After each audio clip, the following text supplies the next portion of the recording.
auprès du Premier ministre chargé du budget et du portefeuille de l'État, M.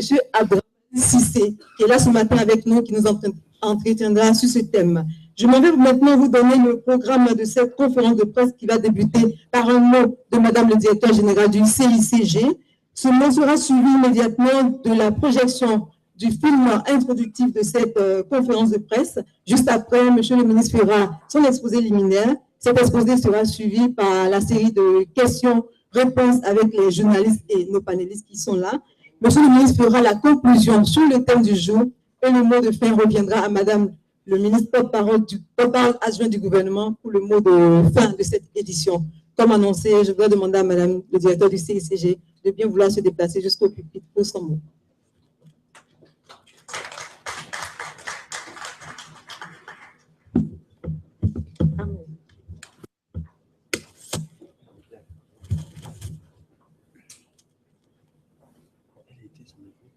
Mesdames, Messieurs les membres du gouvernement,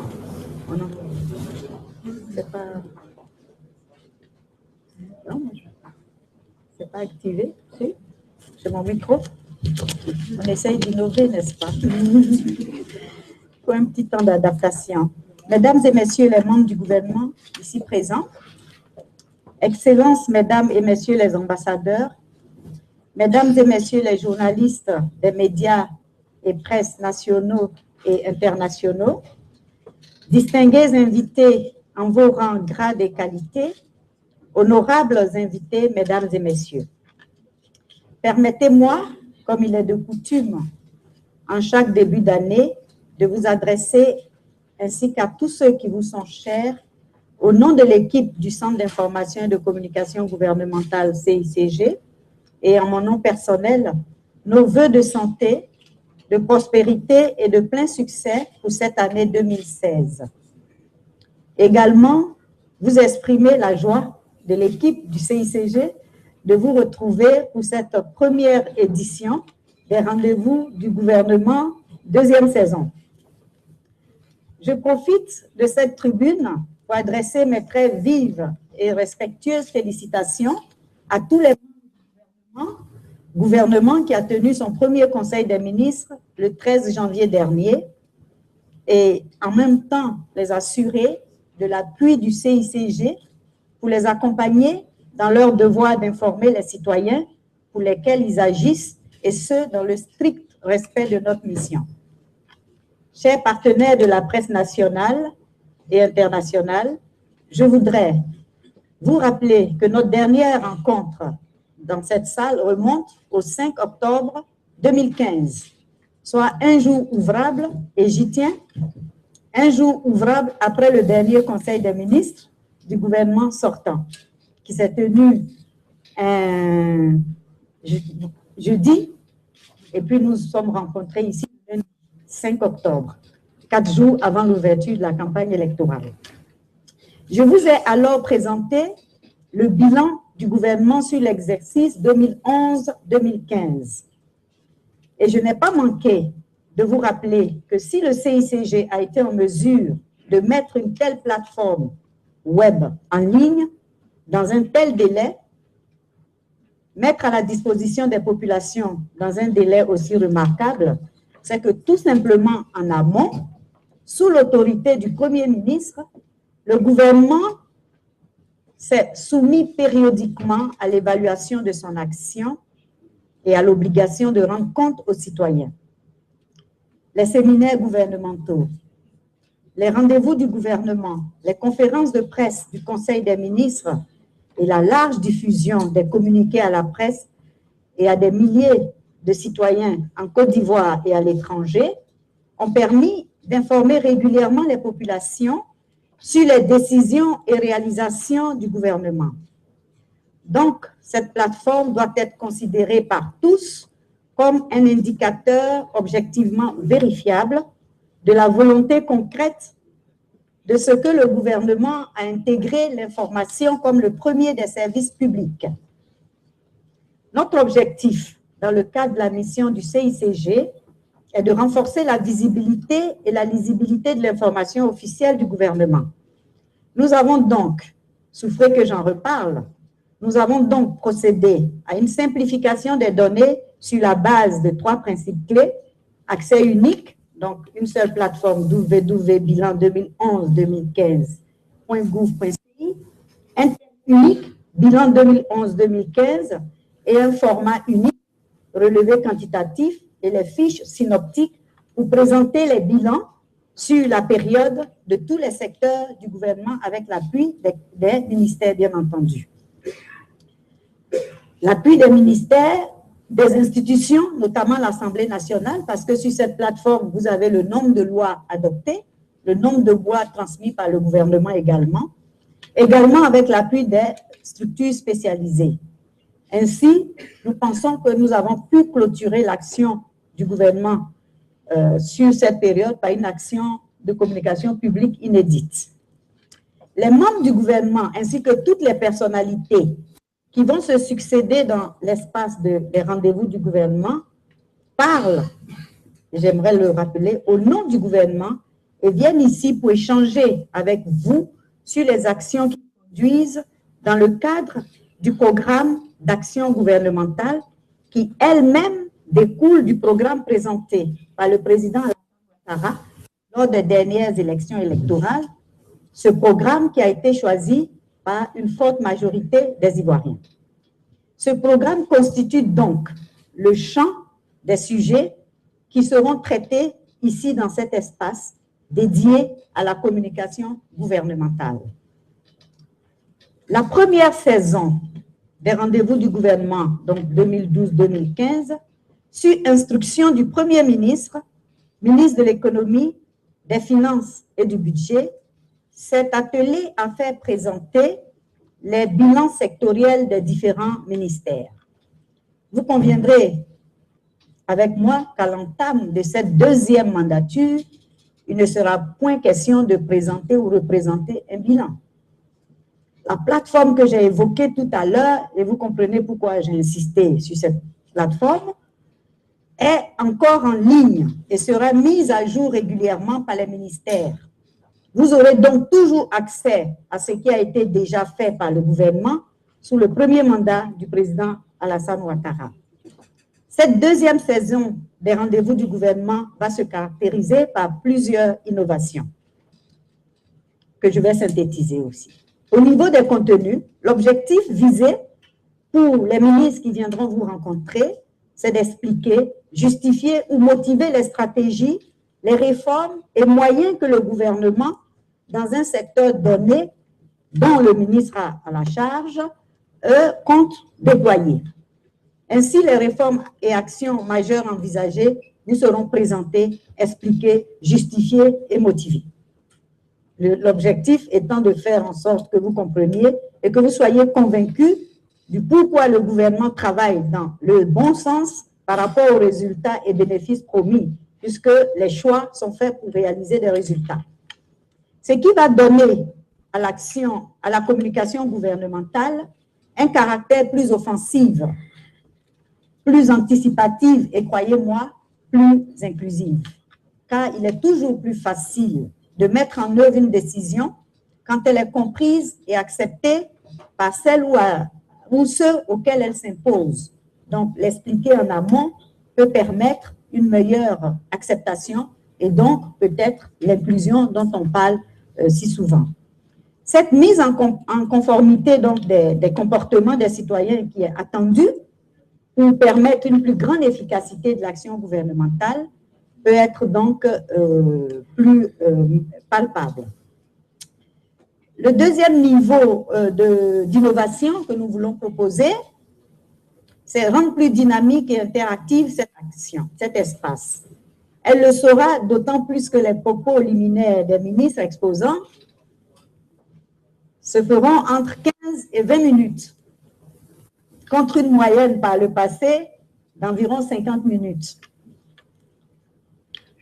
Également, nous souhaitons que les questions des journalistes ou des panélistes soient précises et formulées succinctement pour permettre d'avoir plus d'intervenants, tout comme les réponses des ministres également seront précises et succinctes, quitte à fournir une documentation complémentaire ou utiliser un autre moyen pour approfondir les questions qui seront soulevées.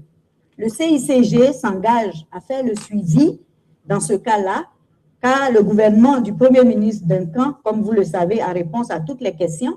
Donc, quand on n'y répond pas ici, on pourrait y répondre par d'autres supports. Et nous sommes aussi sous l'autorité du Premier ministre. À vous dire, il n'y a pas encore de solution. On peut ne pas encore avoir de réponse à une question. Ça fait partie du jeu. On doit aussi l'accepter plutôt que de rien dire ou de dire des choses qui ne sont pas fondées.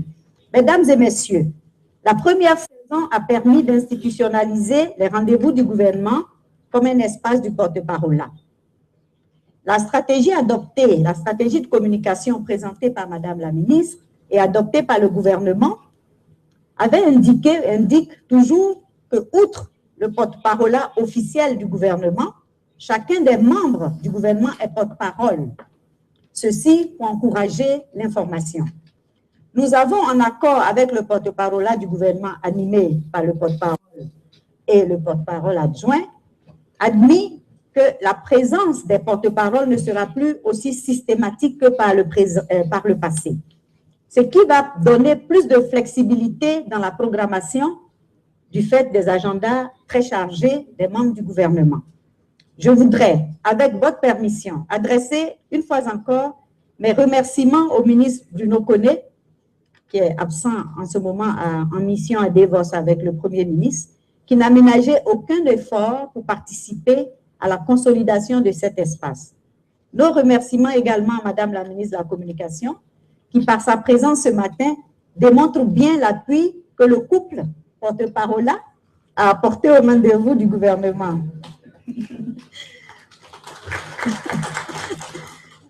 Madame la ministre, comme je vous le demandais hier, nous sommes disposés à organiser votre passage au rendez-vous du gouvernement parce que c'était un peu le biais dans lequel on était tombé du fait qu'ils accompagnent les autres ministres. On avait presque oublié qu'ils avaient d'autres fonctions que venir faire le porte-parole là. Donc, nous pourrons programmer votre passage pour également parler de ce secteur si important et qui présente beaucoup d'intérêt à notre cible principale dans cet espace. En tout cas, merci pour votre appui et votre implication. Les rendez-vous du gouvernement est conçu, les rendez-vous, c'est le nom, est conçu comme une conférence de presse. Donc, les principaux acteurs sont l'invité, le ministre qui expose, et la presse à laquelle il s'adresse. Voilà pourquoi nous avons toujours demandé que dans l'organisation de l'espace, la presse soit en face du ministre. Difficile bataille avec le protocole d'État, auquel je rends hommage, mais je me rends bien compte qu'on a fini quand même par gagner la bataille, puisque vous voyez que vous êtes quand même bien en face de l'exposant. C'est une règle de la communication que de pouvoir quand même échanger sans trop d'obstacles devant. Et pour renforcer cela, vous voyez que nous avons retiré la table. Donc maintenant, vous avez l'exposant en face de vous. Ça peut être vraiment un échange direct. Ici même, nous avons toujours dit que la finalité de l'exercice est que le message du gouvernement soit porté le plus loin possible et que nous reconnaissons que votre rôle de journaliste a un intérêt public de relais de l'information aux citoyens. Vous restez donc pour nous un acteur important dans cet espace dédié à la communication gouvernementale. Vous constatez que pour cette deuxième saison, nous avons un deuxième groupe qui est bien en face du ministre. Il s'agit de nos panélistes.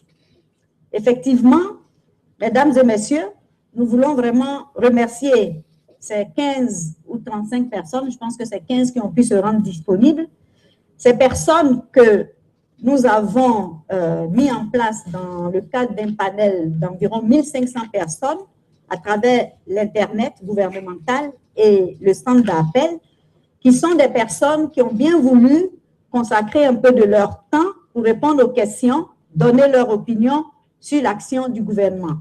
C'est cela aussi la communication gouvernementale, car l'un des objets de cette communication, c'est aussi faire connaître l'opinion des populations au gouvernement. Et grâce aux milliers de citoyens qui acceptent de prendre un peu de temps pour répondre aux questions, nous avons pu structurer un programme Gouv Opinion qui permet périodiquement de remonter l'opinion des citoyens sur des questions précises au gouvernement. Et croyez-moi, aussi bien le Premier ministre que les ministres y accordent beaucoup d'attention. Donc, je voudrais vous remercier d'être là ce matin et remercier tous ces panélistes, ces anonymes qui acceptent de jouer le jeu de la démocratie. Bien entendu, je voudrais vous rassurer, je n'en connais aucun. Ce panel a été mis en place, et je regarde le ministre Kofi Paul, que selon les règles de l'art, nous sommes prêts à vous transmettre la documentation, les règles de l'art pour mettre en place un panel qui permet de refléter effectivement et de prendre en compte une opinion. Mesdames et messieurs, nous avons voulu les associer parce que par rapport à chaque thème, nous faisons une enquête au préalable auprès de l'opinion pour voir comment le sujet est perçu, quelles sont les interrogations, de sorte à le transmettre au ministre exposant qui peut apporter des réponses. Et nous avons remarqué qu'un groupe de 35 était très, très intéressé par ce sujet, ont répondu à toutes les questions, ont même posé un certain nombre de questions, et il y avait environ 35. Et je crois que mes collaborateurs ont contacté ces 35, et il y en a 15 qui ont dit « nous sommes disponibles » et nous serons bien ravis de pouvoir participer à cette édition. C'est ce que nous essaierons de faire, donc ce ne seront pas les mêmes, c'est en fonction donc, du centre d'intérêt qui seront là. Soyez les bienvenus, et je pense que les règles du jeu, vous les avez compris, puisque j'ai largement expliqué. Mesdames et messieurs, l'information du citoyen est au cœur de l'action gouvernementale. La responsabilité du CICG est d'assister le gouvernement dans cette mission. Nous utiliserons cette tribune chaque fois que nécessaire pour faire connaître tous les outils déployés par le gouvernement pour permettre l'accès à l'information sur tous les sujets. Trop souvent, les informations diffusées ne sont pas consultées, ce qui limite les échanges. Nous attendons toutes les contributions pour adapter au mieux les outils aux usagers clients. J'ai parlé un peu longuement parce que c'est peut-être la première et dernière fois pour la saison, puisque j'ai essayé de vous expliquer un peu les règles du jeu, ceci pour avoir une plus grande implication. Et si vous le permettez, je vais terminer sur ces mots en vous remerciant une fois encore pour votre participation, parce que c'est grâce à vous que cet espace existe, grâce aux membres du gouvernement. Je vous remercie.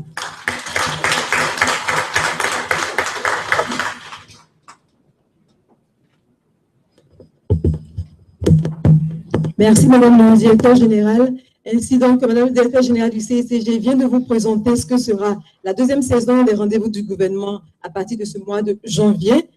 Elle vous a annoncé plusieurs innovations.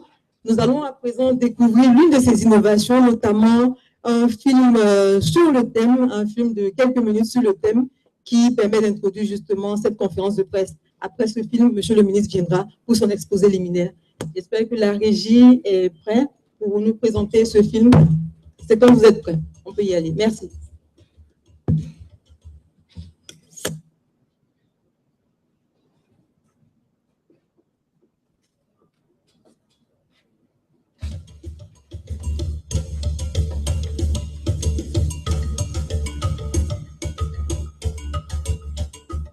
Un accent important a été mis sur les dépenses d'investissement. Parce qu'aujourd'hui, il est question de créer de la croissance. Et la croissance ne peut être créée qu'avec un investissement productif. Aboudraman Cissé a été nommé le 19 novembre 2013 au poste de ministre auprès du Premier ministre chargé du budget. Depuis le mardi 12 janvier 2016, il a été reconduit au gouvernement en qualité de ministre auprès du Premier ministre chargé du budget et du portefeuille de l'État. Rappelons qu'Aboudraman Cissé est ingénieur diplômé de l'École polytechnique de Paris, France, X 2001 et de l'Institut français du pétrole. Le budget de l'État est un document qui décrit pour un exercice donné la nature, le montant et l'affectation des recettes et des dépenses autorisées par l'Assemblée nationale à travers le vote d'une loi de finances qui court du 1er janvier au 31 décembre de l'année N. Les recettes sont constituées des ressources intérieures et extérieures. Les ressources intérieures comprennent essentiellement les recettes fiscales alimentées par les impôts directs, impôts sur les revenus, bénéfices et gains en capital, impôt sur les salaires, impôt sur le patrimoine. Et indirect, TVA, droit d'enregistrement et timbre, droits et taxes à l'importation et exportation. Les recettes fiscales sont collectées par la Direction générale des impôts pour la fiscalité intérieure et par la Direction générale des douanes pour la fiscalité du porte. Quant aux ressources extérieures, elles comprennent les appuis budgétaires et les dons et emprunts projets. Les dépenses sont constituées principalement des charges de fonctionnement des services, salaires, achats de biens et services et d'équipements, subventions et transferts sociaux, du service de la dette et des investissements. Le budget tel que défini est régi lors de sa préparation et de son exécution par des grands principes budgétaires que sont l'unité, l'équilibre, l'universalité, la spécialité, la sincérité. Le circuit de l'exécution des dépenses publiques est régi par les dispositions du décret numéro 98-716 du 16 décembre 1998 portant réforme des circuits et des procédures d'exécution des dépenses et des recettes du budget général de l'État, des comptes spéciaux du Trésor et mise en œuvre du système intégré de gestion des finances publiques SIGFIP. Ce décret détermine les acteurs principaux de l'exécution de la dépense publique, à savoir le directeur général du budget et des finances, les administrateurs de crédit délégués, les ordonnateurs délégués que sont le DAF, les contrôleurs financiers et les comptables assignataires qui ont en charge en phase finale le paiement de la dépense. L'évolution de la structure du budget de 2010 à 2015 montre un niveau d'exécution allant de 2 805,3 milliards en 2010 à 5 196 milliards en 2015. Pour rappel, le budget 2016, objet de la présente conférence, a été adopté en décembre 2015 par l'Assemblée nationale. Cette première édition des rendez-vous du gouvernement pour l'année 2016 permettra au ministre du Budget d'entretenir la presse nationale et internationale sur le thème « Budget 2016, consolider la dynamique de la croissance économique ». C'est ainsi que s'achève le film réalisé qui permet d'introduire le thème du jour. Il plante un peu le décor. À présent, monsieur le ministre, le décor est planté. Le pupitre est à vous.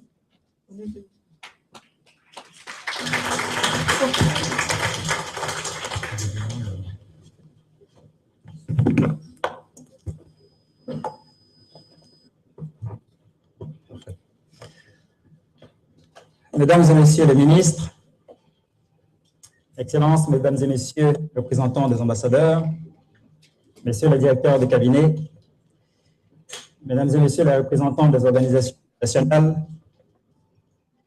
mesdames et messieurs les directeurs généraux et centraux, chers amis de la presse, chers invités, chers panélistes, c'est un plaisir pour moi d'être là aujourd'hui pour la première édition des rendez-vous du gouvernement pour l'année 2016.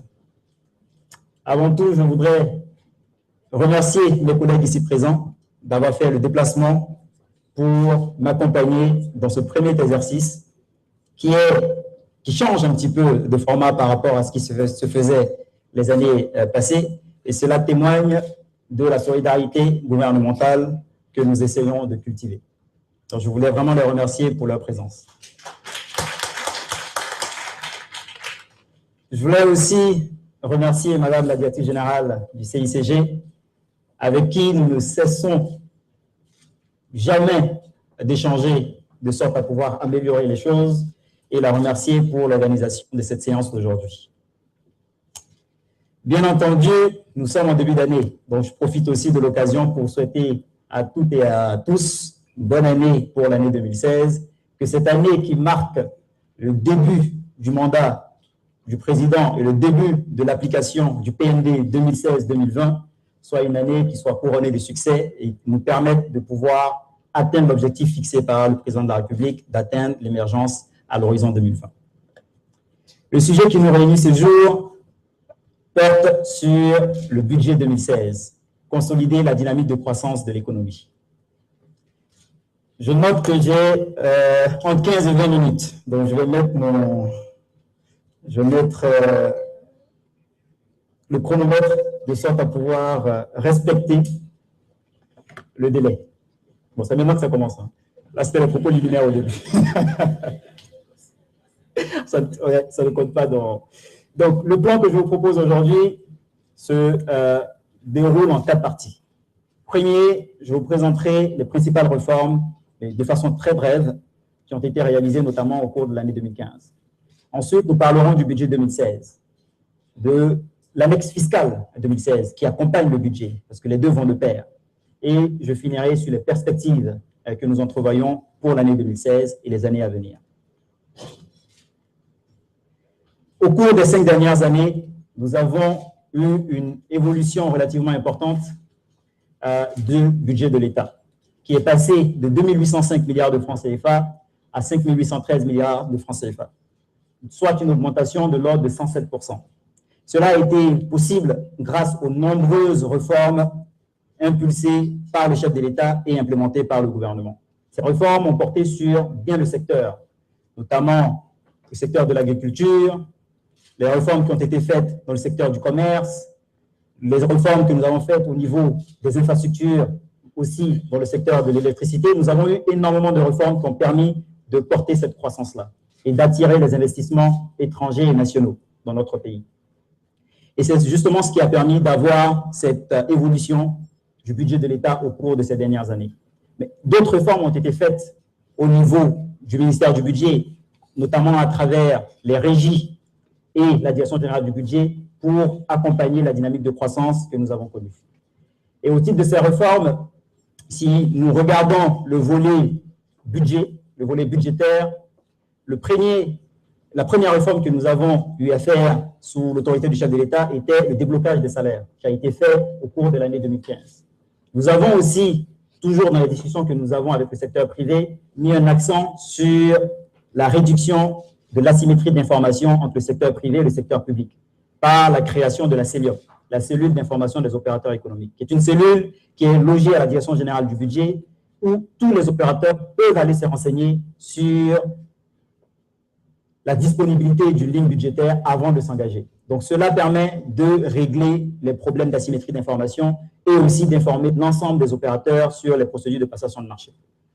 En matière de transparence, nous communiquons trimestriellement sur l'exécution du budget de l'État et sur l'exécution des marchés publics. Et un travail important a été fait en matière de réduction des délais de passation de marché, en passant de plus de 300 jours à aujourd'hui 110 jours. C'est toujours long, mais cela permet une accélération des investissements et une accélération aussi pour le secteur privé, parce qu'ils sont les bénéficiaires de ce travail. 110 jours, c'est important. L'objectif fixé par le président de la République est d'arriver en dessous de 90 jours, mais il y a déjà une bonne avancée à ce niveau. En matière de PME, qui constitue un tissu important de notre économie, une réforme a été faite au cours de l'année pour que nos PME puissent avoir facilement accès au marché public, à travers notamment une réservation de 20% du budget de l'État aux PME et aussi les facilitations que nous avons apportées en matière de procédure. Aujourd'hui, lorsque vous postulez un marché public, vous ne devez pas déposer tous les documents avant, vous les déposez que lorsque vous êtes effectivement retenu pour réaliser le marché. Et tout cela a été fait pour simplifier les procédures et permettre aux PME d'être vraiment compétitives. En matière de fiscalité, l'accent a été mis sur l'informatisation. Donc, énormément de réformes ont été faites pour garantir une célérité dans le traitement des dossiers. Nous avons interconnecté les douanes et les impôts, de sorte à pouvoir avoir un échange d'informations entre les deux systèmes. Et nous avons, toujours en matière de transparence, mis en ligne tous les textes douaniers et fiscaux pris par l'administration, de sorte à ce que le secteur privé puisse être informé de l'ensemble des textes, notes de service qui sont prises par ces deux administrations. Nous avons travaillé sur la TVA. Pas plus tard qu'il y a quelques semaines, nous avons eu une séance présidée par le Premier ministre sur la question de la TVA, au cours de laquelle nous avons montré qu'aujourd'hui, les délais de remboursement sont réduits, passés à plus de 11 mois. Aujourd'hui, le remboursement de la TVA se fait en un jour. Au cours de l'année 2015, 92 milliards ont été payés. Et nous sommes même allés plus loin. Aujourd'hui, les entreprises, lorsqu'elles déposent leur dossier de remboursement de crédit de TVA, elles peuvent le suivre en ligne, sans avoir besoin de se déplacer. Et cela est une innovation relativement importante. Toujours en matière d'informatisation, nous avons mis en ligne le livre foncier électronique. Au niveau de la douane, c'est le déploiement de scanners. Nous en avons acheté 2. Un qui sera au port d'Abidjan et un autre à San Pedro. Mais nous souhaitons aller plus loin. Au cours de l'année 2016, d'autres scanners vont être aussi achetés de sorte à pouvoir sécuriser l'ensemble des frontières. La gestion électronique des chèques, aujourd'hui, est une réalité. En matière de réduction de la vie, du coût de la vie, en collaboration avec notamment monsieur le ministre du Commerce ici présent, nous avons dématérialisé, nous avons défiscalisé le matériel informatique. Vous aviez, avant, vous payiez environ 40% de droits de douane sur certains matériels informatiques. Aujourd'hui, vous ne payez que 6,5%. Et cela, justement, est une mesure orientée notamment vers les jeunes, mais qui permet aussi d'aller de l'avant. En matière de gestion des entreprises, notamment au niveau du portefeuille de l'État, nous avons mis en place un nouveau système, le système d'information et de gestion des entreprises publiques, le SIGEP, qui nous permet aujourd'hui d'éviter d'avoir des échanges manuels entre la direction des privatisations et des participations et les entreprises. Donc, nous pouvons échanger l'ensemble des informations directement en utilisant ce système. Et en tant qu'actionnaire dans ces entreprises, il était important de donner notre vision en tant qu'actionnaire. Et une feuille de route a été remise à chacun des administrateurs et au conseil d'administration pour donner la vision de l'État actionnaire en matière de bonne gouvernance et en matière de gestion de ces entreprises-là. Et nous faisons bien entendu le suivi des entreprises publiques. Voilà de façon assez succincte certaines des réformes qui ont été réalisées au cours de l'année 2015 et au cours des années passées. Permettez-moi maintenant de rentrer dans le vif du sujet, le budget 2016, qui est le sujet principal qui nous réunit aujourd'hui. Qu'est-ce que le budget? Le budget n'est que la translation en chiffres de la politique économique et sociale voulue par le chef de l'État et implémentée par le gouvernement. Tout ce que nous promettons, toute la politique qui est développée est traduite en chiffres. Ce n'est que ça le budget. Ce n'est que la traduction de la politique économique et sociale du gouvernement en chiffres. Partant de ce principe-là, il est important que la population puisse s'imprégner de ce budget. Parce que ce budget, il leur appartient. Il n'appartient pas à l'État, c'est un budget qui est destiné à la population. Donc ce budget doit être compris par la population de sorte à pouvoir en faire un suivi, parce que c'est le leur. Le budget que nous avons proposé pour l'année 2016 est un budget qui s'équilibre en recettes et en dépenses à 5 813 milliards de francs CFA. Sur la base de certaines hypothèses, notamment l'hypothèse de taux de croissance que nous voyons au-delà de 9% au cours de l'année 2016. Au niveau des recettes fiscales, nous avons apporté une nouvelle innovation qui va toujours dans la droite ligne de celle de la transparence. Vous prenez par exemple certaines collectivités, certaines mairies. Elles collectaient avant les recettes au niveau des impôts. Si vous prenez par exemple l'impôt foncier, une bonne partie de l'impôt foncier était collectée directement, était collectée et affectée aux mairies. Mais cela n'était pas retracé dans le budget de l'État. Aujourd'hui, nous voulons que le budget de l'État soit le plus exhaustif possible, que l'ensemble des recettes recouvrées par l'État puissent être traduites en recettes et en dépenses dans ce budget. Donc pour l'année 2016, nous avons commencé à intégrer l'ensemble des autres recettes qui sont collectées par les administrations et qui n'étaient pas encore dans le budget. Nous les avons mis maintenant dans le budget en recettes et en dépenses pour une meilleure traçabilité et un meilleur suivi de l'exécution de ces dépenses-là. Un budget qui est en hausse de l'ordre de 12% par rapport à 2015 et qui consacre une part belle aux dépenses d'investissement. La slide qui suit vous donne la répartition du budget, que ce soit en ressources comme en dépenses.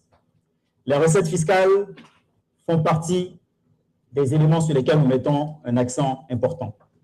51,7% du budget 2016 doit être collecté par les régies financières. En 2015, l'année s'est très bien passée. Je profite de l'occasion pour féliciter les directeurs généraux qui sont là et monsieur le ministre de la fonction publique pour l'excellent travail qui a été effectué et réalisé, et bien entendu le ministre de l'économie et des finances pour l'excellent travail qui a été réalisé au cours de l'année 2015. Nous avons eu une excellente année et cela est dû à l'excellent travail qu'ils ont réalisé avec leurs équipes. Donc, lorsqu'on regarde le budget, 83,9% des ressources de l'État sont des ressources intérieures. Uniquement 16% est collecté au niveau de l'extérieur. Ce qui veut dire aujourd'hui, nous avons un pays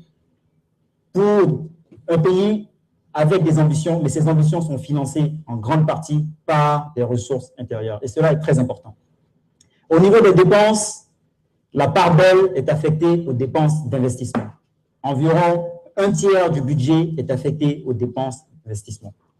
Et quand vous regardez la slide qui suit, vous avez même une bonne évolution de ce qui s'est fait au cours des 6 dernières années.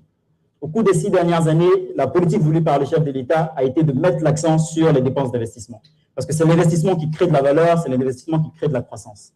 Nous sommes passés à environ en dessous de 15% il y a 5 ans, à aujourd'hui des niveaux de l'ordre du tiers en dépenses d'investissement. Si vous regardez même en 2012, nous étions en dessous de 20%. Aujourd'hui, nous sommes largement au-dessus en dépenses d'investissement. Vous prenez les dépenses de masse salariale. En 2012, nous étions à 28% du budget. Aujourd'hui, nous sommes à 24,6%. Vous regardez les dépenses de fonctionnement. Donc, les dépenses de fonctionnement courant, l'achat des papiers RAM, l'achat de l'ensemble du matériel classique que nous utilisons. Là aussi, nous avons fait énormément de réduction en pourcentage, de sorte à pouvoir contenir. Nous sommes passés aujourd'hui à moins de 18%, alors que nous étions, il y a quelques années, à 25-26% en proportion. Donc, l'accent est mis sur la création de valeur, sur l'investissement. Pareil, lorsqu'on regarde les dépenses pro pauvres, parce que ce budget, nous le disons encore, c'est un budget dont l'objectif est l'amélioration des conditions de vie des populations telles que voulues par le chef de l'État. Si nous le disons et que nous ne le traduisons pas en chiffres, ce ne sont que des mots. Mais cela se traduit effectivement en chiffres. Lorsque vous regardez l'évolution des dépenses pro pauvres, vous avez une augmentation de l'ordre de 126% au cours des 5 dernières années. Nous avons un budget aujourd'hui qui affecte environ 10 000 milliards de francs CFA à la réduction de la pauvreté dans notre pays. Permettez-moi maintenant d'aborder les secteurs clés qui sont financés à l'intérieur du budget. Ce n'est pas exhaustif, j'en ai choisi quelques-uns, notamment en matière d'éducation et de formation. Nous avons 1 235 milliards de francs CFA affectés aux dépenses d'éducation et de formation. C'est plus de 2 fois le montant qui était affecté il y a 5 ans. Vous prenez les dépenses affectées en matière d'emploi et d'amélioration des conditions de vie. Même si le chiffre qui est là de 1 472 milliards n'est pas exhaustif, et je vous dirai pourquoi, nous notons quand même une augmentation significative faite dans ce secteur-là. Dans le secteur des infrastructures, là, les dépenses ont été multipliées par plus de 6 au cours des dernières années. Donc, les secteurs sont importants et ce graphique montre l'effort fait par le gouvernement pour justement améliorer les conditions de vie de nos populations. Allons maintenant dans les détails, si vous me permettez. Si on prend le secteur de la santé, aujourd'hui, en 2015 et 2016, c'est une augmentation de l'ordre de 13% du budget qui est effectué. Ce budget, qui a une dotation de 433 milliards de francs CFA, représente environ 7,5% du budget total de l'État. Est-ce qu'il y a encore des efforts à faire? Oui, et nous en sommes conscients. Et ce travail sera fait au cours des années à venir. Mais vous voyez que depuis ces dernières années, et dans le cadre du PND 2016-2020, un accent fort sera mis sur l'amélioration des conditions de vie, notamment en matière de santé. Dans le budget 2016, des actions précises, parce que nous souhaitons, selon la vision du chef de l'État, avoir des projets précis qui sont financés, de sorte à ce que nous puissions savoir en fin d'exécution quels sont les projets qui ont été faits et à quoi a servi chaque franc CFA collecté au niveau des régies. Nous prévoyons dans le budget la création, par exemple, d'un centre de radiothérapie, parce qu'il n'y en avait pas en Côte d'Ivoire. Il n'y avait en Côte d'Ivoire aucun centre de traitement de cancer. Lorsque vous aviez cette maladie, vous étiez obligé de prendre un avion et d'aller vous soigner à l'extérieur. Et si vous n'aviez pas les moyens de le faire, c'était difficile. Donc, il est prévu la construction d'un centre de traitement de cancer au cours de l'année 2016. Pareil pour le centre de médecine nucléaire. Et nous prévoyons aussi de réhabiliter beaucoup de structures sanitaires et d'équiper le CHU, notamment le CHU d'Angers. Vous ne pouvez pas avoir un bon secteur de santé si vous ne recrutez pas. Et la part belle a été mise sur le recrutement des agents de santé, de sorte à pouvoir avoir des hôpitaux qui soient bien équipés, mais aussi avec des médecins de qualité. En matière d'éducation et de formation, c'est 22% du budget de l'État qui est affecté aux dépenses d'éducation et de formation. 22% du budget. Vous savez, le chef de l'État a lancé le programme Éducation pour tous. Et cela ne peut se faire si vous ne recrutez pas. Donc, il est bien de construire de nouvelles salles de classe, mais ces salles de classe ne doivent pas être vides. Et à ce titre, il est prévu un recrutement de l'ordre de 10 000 agents dans le secteur de l'éducation. Les actions du projet obligatoire pour tous, de l'école obligatoire pour tous, 100 milliards de francs CFA ont été affectés pour ce projet-là. Il est prévu aussi des constructions de salles de classe. Nous avons lancé un programme de construction de 3 000 salles de classe pour justement accueillir l'ensemble des élèves. En matière, au niveau des universités, 28 milliards de francs CFA sont prévus pour l'extension des universités, mais aussi pour démarrer la construction des nouvelles universités. Chantier que, mesdames et messieurs les ministres ici présents, auront la lourde tâche de conduire au cours de l'année 2016. En ce qui concerne les dépenses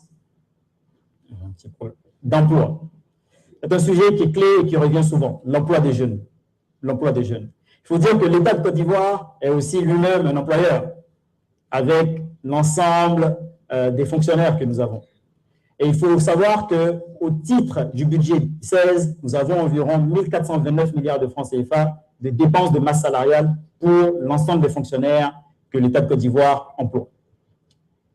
Je vous ai déjà donné les recrutements qui vont être faits. 83 milliards de francs CFA sont prévus pour de nouveaux recrutements de fonctionnaires au cours de l'année pour permettre le bon fonctionnement des services.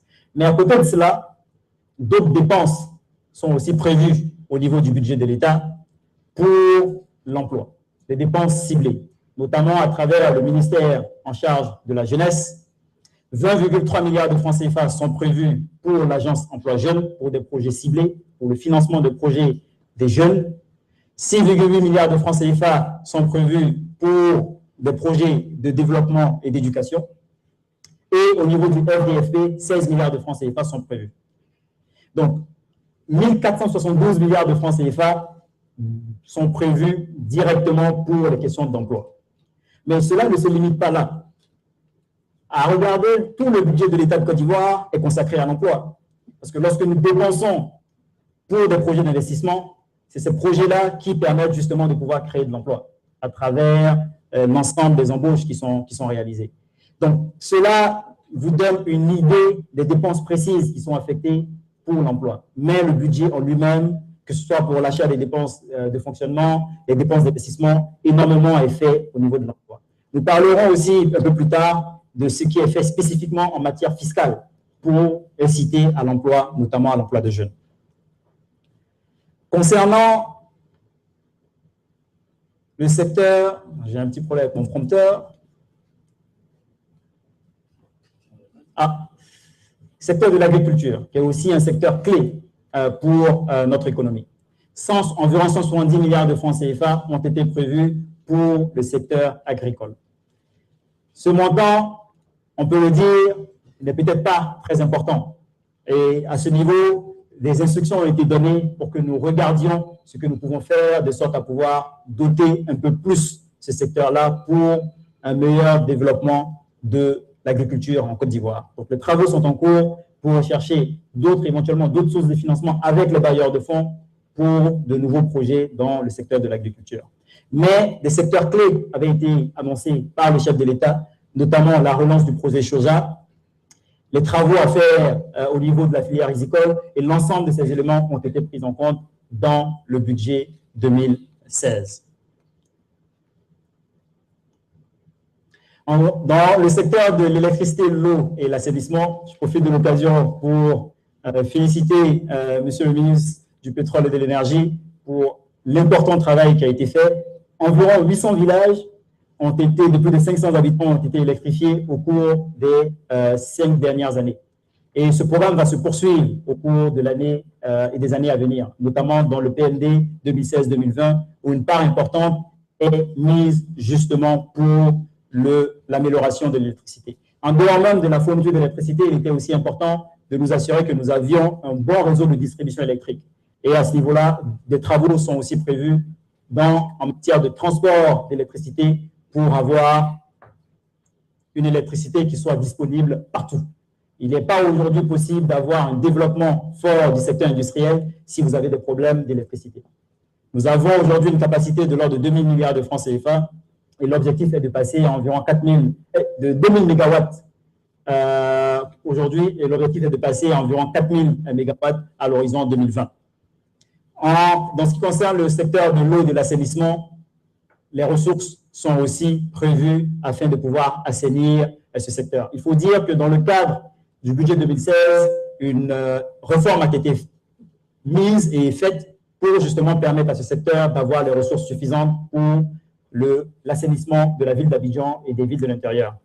Toute la part de l'État de l'impôt foncier est aujourd'hui affectée entièrement, dans le cadre du budget 2016, au financement de la salubrité en Côte d'Ivoire. Donc, cela représente environ, lorsqu'on prend l'ensemble des ressources, environ 30 milliards de francs CFA sont disponibles maintenant directement dans le budget du ministère concerné pour le financement de la salubrité. Et cela va justement permettre de donner un nouveau souffle et un nouveau visage à notre... En ce qui concerne les infrastructures, énormément de projets sont prévus. Nous avons la construction de l'autoroute Yamoussoukro-Bouaké qui est prévue pour l'année 2016, en tout cas le début des travaux, parce que nous avons réparti le travail en 2 lots, un lot jusqu'à Tiébissou, donc Yamoussoukro-Tiébissou et ensuite Tiébissou-Bouaké, mais cela fait partie des projets qui sont prévus. Le bitumage aussi de l'axe Aboville-Séchy et en ce qui concerne la ville d'Abidjan, nous avons en projet la construction de l'échangeur de Solibra qui est réalisé par le Japon. Après avoir présenté, bon après je me dis qu'il y aura sûrement des questions, on aura l'occasion de rentrer en plus de détails, le budget 2016, permettez-moi de vous donner certaines informations sur, j'ai un petit peu dépassé déjà, hein, mais je ne suis pas loin d'avoir terminé. Permettez-moi de vous donner certaines informations sur l'annexe fiscale. Un budget, c'est quelque chose, l'annexe fiscale vient pour créer l'environnement et nous assurer que les entreprises sont dans de bonnes conditions pour justement pouvoir se développer normalement, créer des emplois et ainsi de suite. Donc, dans le cadre de la politique du gouvernement en matière d'amélioration de l'environnement des affaires, nous avons proposé certaines mesures dans l'annexe fiscale. Je vous présenterai 2 types de mesures ici. Les mesures que nous avons faites pour les entreprises, notamment les PME, les mesures faites pour l'emploi et les mesures sociales. En ce qui concerne les mesures pour les PME, ce que nous avons proposé et qui est disponible dans l'annexe fiscale 2016, c'est une exonération de la contribution à la patente pour les PME pendant 2 ans. Les nouvelles PME qui se créent. Une PME, c'est une structure qui a un chiffre d'affaires inférieur à 1 milliard de francs CFA. Et une réduction de 25% de l'impôt foncier pour permettre aux PME qui se créent pendant 2 ans de ne pas avoir à payer beaucoup de charges d'impôts et de se focaliser sur la création de valeur et la création de chiffre d'affaires. Nous avons et nous proposons pour justement étendre le secteur formel, parce que nous avons noté qu'il y a beaucoup d'entreprises qui travaillent mais qui ne sont pas dans le secteur formel, qui ne sont pas enregistrées aux impôts. Il y en a beaucoup qui travaillent dans ce cas-là. Pour les inciter à venir se déclarer, nous avons réduit les droits de création d'entreprises, qui sont aujourd'hui très bas. Et nous proposons à ces entreprises, si elles se déclarent au plus tard le 30 avril 2016, tout ce qui a été fait par le passé, on ferme les yeux, on passe dessus et on part sur de nouvelles bases. De sorte à les inciter à venir dans le secteur formel. Donc c'est une mesure qui a été proposée et j'espère que la presse ici présente et l'ensemble des participants vont relayer cette information à tout le monde, de sorte à ce que les gens viennent spontanément, on ferme les yeux et on part sur de nouvelles bases. En matière d'industrialisation, nous avons exonéré le DUS sur le cacao fini. Donc, pour toutes les entreprises qui fabriqueront du cacao, des produits, en tout cas chocolat fini, elles ne paieront pas le DUS, qui est le droit unique de sortie. En ce qui concerne l'emploi des jeunes, par le passé, lorsque vous embauchiez un jeune, vous pouviez bénéficier de ce qu'on appelle un crédit d'impôt. Ce crédit d'impôt était de 500 000 francs CFA. Mais pour en bénéficier, il fallait embaucher au moins 5 si vous voulez bénéficier de ce crédit d'impôt. Ce qui fait que nos PME qui se développent avaient du mal souvent à pouvoir bénéficier de ces dispositions. Parce que vous pouvez avoir une PME qui n'a pas 5 salariés. Pour permettre aux PME de pouvoir le faire, la première chose que nous avons proposée, c'est une augmentation du crédit d'impôt déjà de 500 000 à 1 million pour les inciter plus à embaucher. Deuxième chose, nous avons réduit pour les PME le nombre d'embauches de 5 à 2. C'est-à-dire que dès que vous embauchez 2 personnes, vous êtes éligible à la mesure d'exonération, la mesure en tout cas de crédit d'impôt qui est de 1 million. Et même, nous sommes allés plus loin parce que les entreprises du synthétique, donc ce sont les entreprises qui ont un chiffre d'affaires en dessous de 50 millions de francs CFA, elles recrutent aussi les jeunes. Et même les PME, plein de jeunes peuvent créer des PME avec des chiffres d'affaires qui sont dans cette taille-là. Et à ce niveau, nous avons proposé un crédit d'impôt de 250 000 francs CFA par an et par embauche pour les entreprises qui sont au synthétique et qui recruteraient des jeunes. Cela est une mesure forte qui coûte de l'argent à l'État. Ça, je vous le dis, en général, je suis contre les mesures qui coûtent. Mais là, nous pensons, et c'est une volonté du chef de l'État, nous pensons que cette mesure devrait permettre, avec l'ensemble des autres mesures qui sont mises en œuvre, de susciter l'emploi des jeunes. En matière d'apprentissage, parce que nous nous rendons compte aussi que les jeunes sortent souvent d'école, mais ont du mal à avoir un premier emploi, parce que les entreprises ne les embauchent pas directement à la sortie d'école. Donc, pour inciter les entreprises à embaucher les jeunes à la sortie de l'école, nous avons institué un crédit d'impôt de 500 000 francs CFA pour l'apprentissage. Avant, pour bénéficier de ce crédit, il fallait obligatoirement embaucher le jeune que vous preniez en apprentissage. Aujourd'hui, nous disons, même si vous ne l'embauchez pas, vous pouvez bénéficier de ce crédit d'impôt à condition que vous le gardez au moins 12 mois.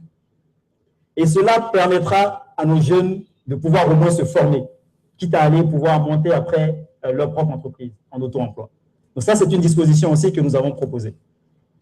En ce qui concerne les mesures de modernisation et les mesures à caractère social, la première mesure qui a été bien appréciée par le secteur privé, en tout cas je l'espère, a été la réduction des procédures et des paiements. Avant, pour la déclaration d'impôt, vous aviez souvent 64 procédures différentes à faire. Ce qui veut dire souvent 64 chèques différents à faire. Et pour la première fois, et cela a commencé à partir du mois de janvier 2015, nous sommes passés de 64 procédures à 24 procédures. Donc, c'est une facilitation qui est faite pour les entreprises. Là aussi, nous avons réduit le taux d'impôt, de l'impôt foncier de 15% à 12%. L'ensemble de ces mesures devrait, nous pensons, permettre de pouvoir développer notre secteur public et privé aussi et favoriser la création d'emplois. Permettez-moi de parler rapidement des perspectives et avant d'achever la présentation que j'ai l'honneur de faire aujourd'hui. En ce qui concerne le volet budgétaire, donc c'est les perspectives et les réformes que nous souhaitons engager au cours de l'année 2016, mais au cours des années à venir pour améliorer la gestion des finances publiques en Côte d'Ivoire. En ce qui concerne la gestion budgétaire, un programme important doit être mis en œuvre, celui du budget programme. Dorénavant, depuis la nouvelle loi organique des lois de finances qui a été prise par l'État de Côte d'Ivoire, nous devons créer et bâtir le budget en budget programme. Ce qui permettra pour la population d'avoir une meilleure visibilité du budget. Parce que nous allons le présenter en disant tel axe, par exemple, consiste à la réhabilitation des CHU, avec des objectifs et des critères précis d'évaluation. Et cela, nous en faisons une priorité et nous souhaitons le mettre en œuvre au cours maximum des 2 années à venir. Nous souhaitons renforcer le contrôle de la dépense publique, de sorte à nous assurer que chaque franc CFA est effectivement dépensé pour la bonne dépense à laquelle il avait effectivement été budgétisé. Un des volets aussi, c'est la dématérialisation des marchés publics. Nous souhaitons complètement dématérialiser les marchés publics, de sorte à avoir un système informatique de traitement de ces dossiers-là. Nous pensons que l'impact en gains et en facilitation pour le secteur privé et en efficacité pour l'État se trouvera renforcé. Et un gros volet est axé sur l'informatisation de la Direction générale du budget et des finances.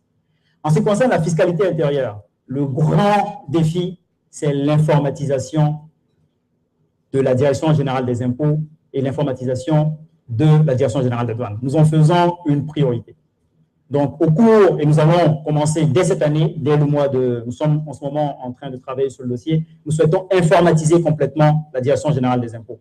Nous souhaitons aller loin. Nous en avons déjà parlé par le passé, mais nous souhaitons aujourd'hui que l'ensemble des procédures et des paiements se fassent de façon électronique, que ce soit les paiements via bancaire, les déclarations d'impôts, nous souhaitons qu'il y ait des télédéclarations. Nous souhaitons mettre l'accent sur l'informatisation de nos administrations. Et le contrôle fiscal. Les entreprises se plaignent qu'il y a plusieurs contrôles, qu'elles sont harcelées. Donc, la question de la rationalisation du contrôle fiscal fait aussi partie de nos priorités. Nous avons eu une séance de travail hier avec la CGC et les organisations professionnelles pour échanger sur la question. Échanger sur cette question-là, échanger aussi sur la commission de réforme fiscale et le projet qui avait été soumis. Donc, nous avons eu ces débats-là qui étaient sur le sujet et nous avons convenu d'un chronogramme pour justement analyser ces questions-là ensemble. En matière de fiscalité de porte, donc au niveau de la douane, là, nous souhaitons déployer des scanners sur toute l'étendue du territoire, que ce soit à l'aéroport et à l'ensemble des postes frontières. Donc, il y aura des scanners partout. Cela ne vise pas uniquement un volet financier, mais il y va aussi des questions sécuritaires, de sorte à pouvoir nous assurer de l'ensemble des marchandises qui rentrent en Côte d'Ivoire. Nous voulons aussi réhabiliter l'ensemble des bureaux frontières, de sorte à permettre à nos douaniers déjà d'être dans de bonnes conditions. Et en plus, lorsque vous entrez, la douane et les postes frontières sont la première vitrine de la Côte d'Ivoire. Donc, nous souhaitons que ces vitrines soient à l'image de notre pays. La question des délais de dédouanement, les gens se plaignent. Les gens se plaignent souvent que les délais de dédouanement sont longs. Lorsqu'on fait venir un véhicule, ça met du temps. Lorsqu'on fait venir une marchandise, on met d'énormes délais. Et la question des réductions des délais fait aussi partie des priorités sur lesquelles nous allons travailler au cours de l'année 2016 et des années à venir. Et concernant les dernières perspectives de réforme, c'est au niveau de la gestion du portefeuille de l'État, où nous souhaitons réorganiser complètement la gestion du portefeuille de l'État pour la rendre plus efficace pour le bien-être de la population ivoirienne et améliorer, bien entendu, la gouvernance des sociétés que nous avons l'honneur d'avoir dans le portefeuille de l'État. Permettez-moi maintenant de conclure.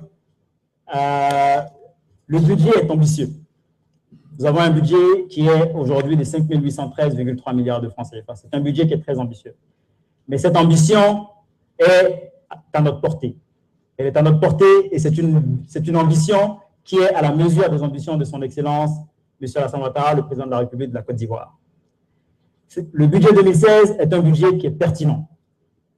Pertinent car il est en cohérence avec l'ensemble des politiques économiques et sociales voulues par le chef de l'État et traduit dans le plan national de développement. Ambitieux, mais réalisable, ambitieux et très pertinent. C'est la première année de l'implémentation du programme 2016-2020 et ce budget nous permettra de pouvoir atteindre l'émergence voulue par le chef de l'État en 2020. Mais je voudrais vous rassurer qu'au niveau de son exécution, nous allons le gérer en bon père de famille, en nous assurant que chaque franc CFA prévu soit effectivement dépensé dans de bonnes conditions. Et nous allons rendre compte à la population que vous êtes parce que ce budget, c'est le vôtre. Donc, j'invite la presse et l'ensemble des panélistes présents et toutes les personnes présentes à communiquer sur ce budget. L'ensemble des informations sont disponibles en ligne sur les sites du ministère du Budget. Le budget dans son ensemble est même lui-même disponible. Nous allons communiquer sur les passations de marché, dire à quel moment les marchés vont être passés. Toutes ces informations seront disponibles en ligne, de sorte à permettre à chaque Ivoirien de pouvoir se l'approprier et en faire bon usage. Je vous remercie. 34 minutes.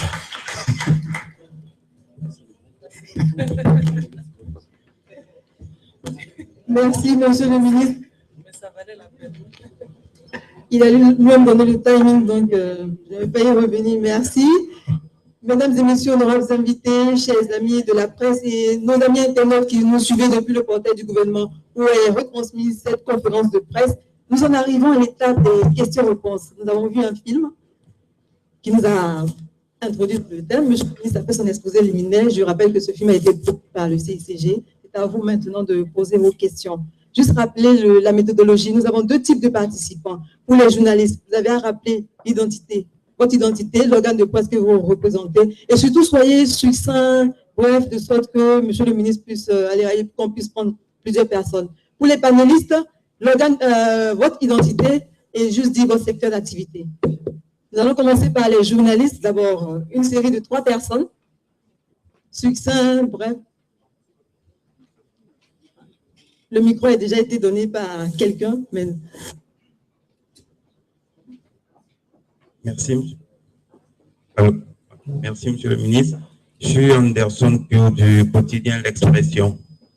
Alors, tout à l'heure, vous avez dit qu'hier, vous avez eu une rencontre avec la CGC. Alors, on voudrait savoir ce dont vous avez parlé.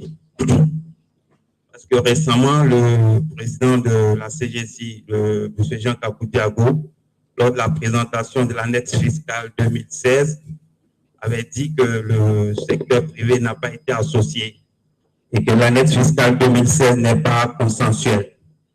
Alors, on voudrait savoir comment est-ce que l'annexe fiscale s'élabore et qu'est-ce qui aurait expliqué leur exclusion de l'annexe fiscale 2016. Et il a également dit, la deuxième préoccupation, que le secteur privé avait élaboré un document qui avait été remis au Premier ministre Daniel Kablan-Duncan depuis 7 mois. Et ce document-là relatait leur vision de l'annexe fiscale, on va dire de la fiscalité, l'imposition. Et que ce document, jusque-là, ne semble pas bouger. Donc, où le document en est. Et voilà. Merci, monsieur le ministre.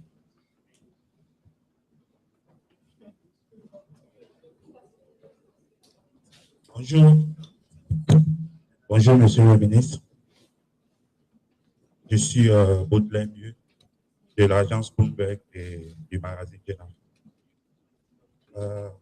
Monsieur le ministre, cette année, dans l'élaboration du budget, je n'ai pas entendu ou bien je n'ai pas eu écho du fait que la Côte d'Ivoire va solliciter les marchés internationaux, c'est-à-dire l'émission d'un eurobond. Si vous le confirmez, est-ce parce que aujourd'hui les taux des différentes devises sont élevés, surtout avec le Fed américain et la Réserve fédérale qui a augmenté ses taux de 0,25% en décembre dernier?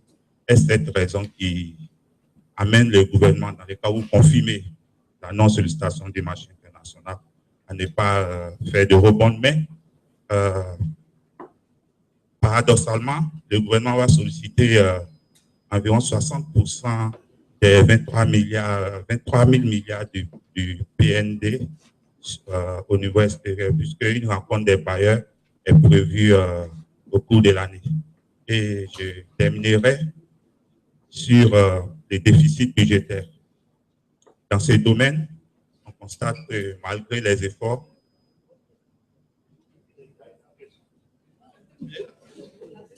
oui, la deuxième question, on constate que malgré les efforts du gouvernement, la Côte d'Ivoire ne parvient toujours pas à s'insérer dans la convergence des indicateurs économiques. Je vais parler par exemple du déficit budgétaire ou au niveau sous-régional, l'UEMOA. Et je tiens les chiffres de la BCAO qui avait fait un rapport lors de la deuxième session sur le programme macroéconomique de la Côte d'Ivoire 2016-2017, qui disait que la Côte d'Ivoire en 2015 avait un déficit budgétaire de 3,6 et qu'en 2016, la projection est autour de 3,3. Je voudrais savoir à quel moment la Côte d'Ivoire pourra parvenir à respecter les normes de la convergence. Je vous remercie.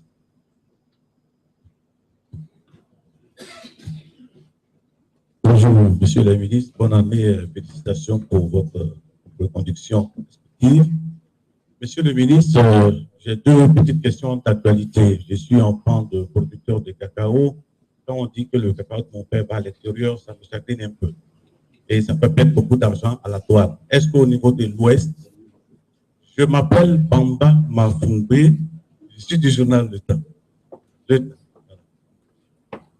Donc, ma question a été bien posée. Qu'est-ce que vous faites au niveau de l'Ouest, surtout pour équiper les douanes ivoiriennes?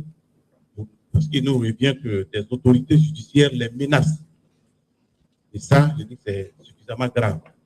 De deux, je vais parler du secteur énergétique. On nous dit que la Pétrosie et la CIR ne se porteraient pas bien. Vous qui gérez le portefeuille de l'État, qu'est-ce qu'il en est exactement? Et la dernière question, c'est au niveau du remboursement de... Voilà. Bon. Ok, merci.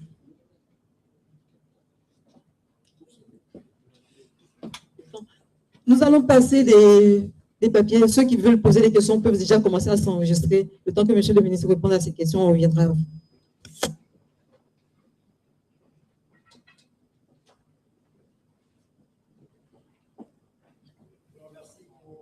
Je remercie pour ces questions très pertinentes.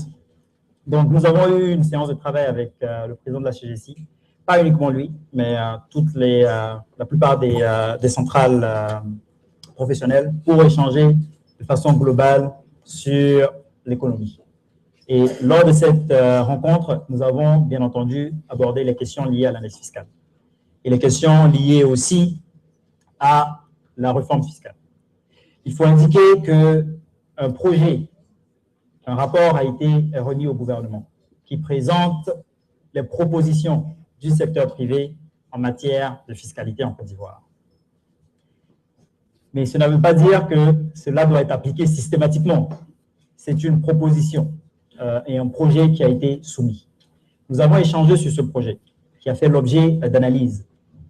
Et nous avons convenu ensemble. Donc, hier, nous avons convenu ensemble de deux principales choses. La première, c'est de mettre en place un groupe de travail pour échanger sur le document, qui rentrera dans les détails techniques, de sorte à pouvoir dire, cette mesure-là, oui, elle est possible, mais il faut éventuellement la reformuler ou changer tel ou tel aspect. Parce qu'une chose, c'est de proposer, l'autre, c'est l'implémentation. Et il y a des mesures qui ont été proposées qui pourraient ne pas être retenues par le gouvernement. Donc, c'est un échange que nous devons avoir. Donc, le projet a été envoyé. Nous devons maintenant nous rencontrer et nous avons convenu de la mise en place de ce groupe de travail pour échanger dans le contenu sur les différentes mesures qui ont été proposées. Il faut noter qu'il y a 73 mesures qui ont été proposées par la Commission de recettes, par la Commission de réforme fiscale et envoyées par la CGC. Donc, nous avons convenu de ce point-là. C'était la première décision qui a été prise lors de cette rencontre. La deuxième a été de nous accorder pour nous rencontrer une fois par trimestre. Donc, déjà, le groupe de travail travaillera sur le document et une rencontre est prévue en mars pour faire le point. Mais nous souhaitons systématiser cela, de sorte à ce qu'il y ait entre l'administration fiscale, donc douane, impôts, ministère du budget, et le secteur privé pour échanger une fois par trimestre sur les problèmes éventuels et les améliorations qui peuvent être apportées. Nous avons parlé d'autres choses hier. Nous avons aussi parlé des questions même de contrôle et d'élargissement de l'assiette avec la CGC. Des points sur lesquels nous nous retrouvons tous. Et à ce niveau, cela fera partie des discussions qui auront lieu au cours des groupes techniques. Concernant l'analyse fiscale, il faut dire que dans l'analyse fiscale, au moins 5 dispositions qui avaient été proposées par la CGC et par le secteur privé étaient déjà dans le rapport de la Commission de réforme fiscale. Donc, l'analyse fiscale a déjà pris en compte certaines des dispositions qu'il souhaitait voir prendre en compte. Cela a déjà été pris en compte. Il y avait 8 mesures qui étaient déjà implémentées, qui avaient déjà été implémentées au cours de l'année 2015. Parce que vous comprenez aussi qu'au niveau de l'État, nous essayons d'écouter ce que le secteur privé dit et de le mettre en œuvre. Donc, certaines mesures qui avaient déjà été proposées avaient déjà été réalisées ou étaient en train d'être mises en œuvre. Vous voyez la TVA, par exemple, Elle figure dans le rapport de la Commission de la réforme fiscale, mais le problème a déjà été réglé au cours de l'année 2015. Donc, nous avons échangé sur ces points-là et nous avons convenu de nous rencontrer pour aller de l'avant. Mais l'analyse fiscale est faite avec le secteur privé et nous tenons compte de leurs préoccupations dans la préparation et la finalisation du document. Concernant la question de M. Baudelaire-Mieux, l'eurobond. Aujourd'hui, nous savons que nous allons émettre, et cela est prévu dans le budget, qu'il y a des émissions qui sont prévues. Mais chaque année, nous nous posons la question à savoir quelle est la stratégie. Le ministre de l'Économie et des Finances est présent, la question de la stratégie est posée. Allons-nous sur le marché régional uniquement ou allons-nous sur le marché régional et le marché international?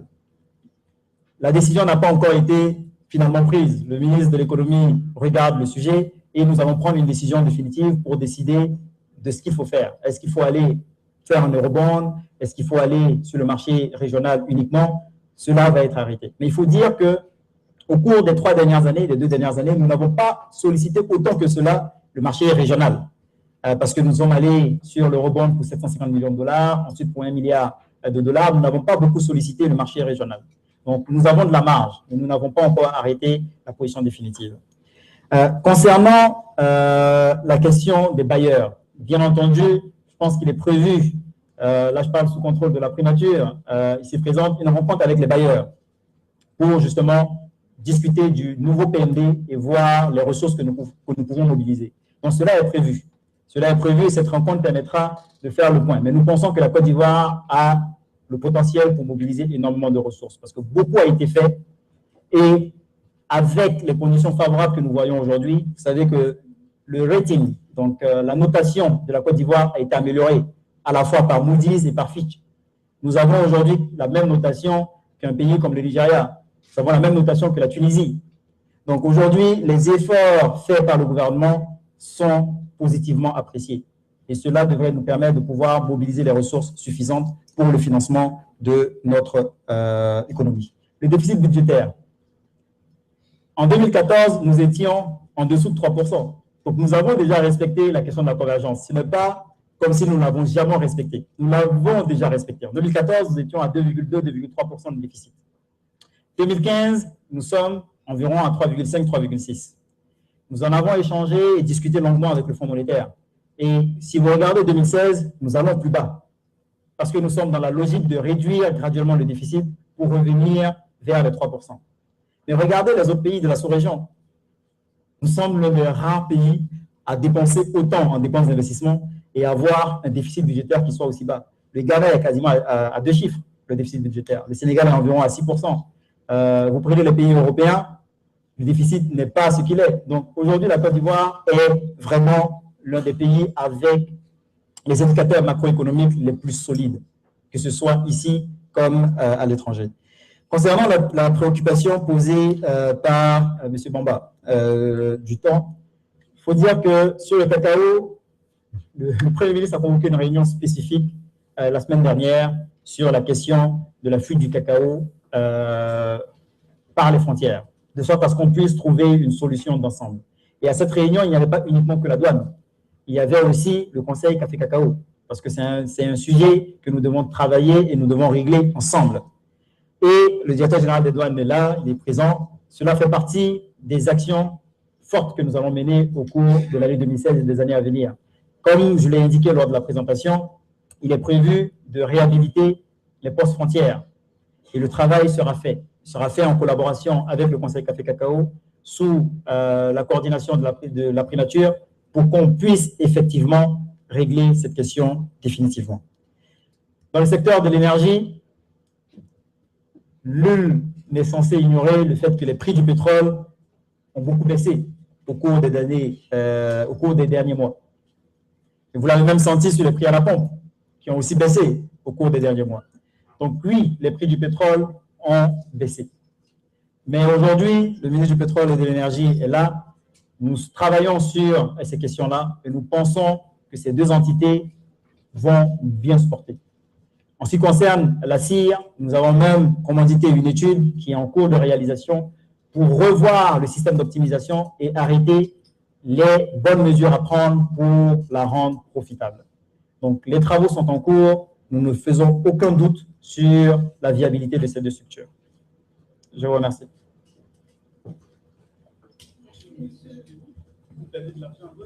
Monsieur Bomba. Monsieur Bomba. Si le cacao sort par cette frontière-là, cela veut dire qu'il ne paye pas nécessairement le DUS, le droit unique de sortie. Cela veut dire qu'il y a potentiellement des pertes de recettes. Et c'est en cela que je vois le potentiel même fiscal de la Côte d'Ivoire, en nous disant qu'il est possible de collecter plus de recettes que les recettes que nous avons arrêtées. Si nous arrivons aujourd'hui à sécuriser l'ensemble de ces frontières-là, j'ai indiqué que nous voulons avoir des scanners partout, sur toutes les frontières terrestres. Cela représente un potentiel de recettes fiscales important qui pourrait être collecté par notre État. Donc, ce n'est que du positif à venir et qui n'est même pas encore pris en compte dans les recettes que nous avons prévues aujourd'hui. Monsieur Bamba vient de prendre une avance sur le prochain rendez-vous du gouvernement. Vous n'aurez qu'une seule question à poser. Nous ouvrons ainsi la deuxième série de questions avec monsieur Olivier Conan de Africa 24, Soir Info et le quotidien d'Abidjan. Soyez bref, succinct. Maximum, sinon. Je n'ai qu'une question. Ok, ça marche. Merci.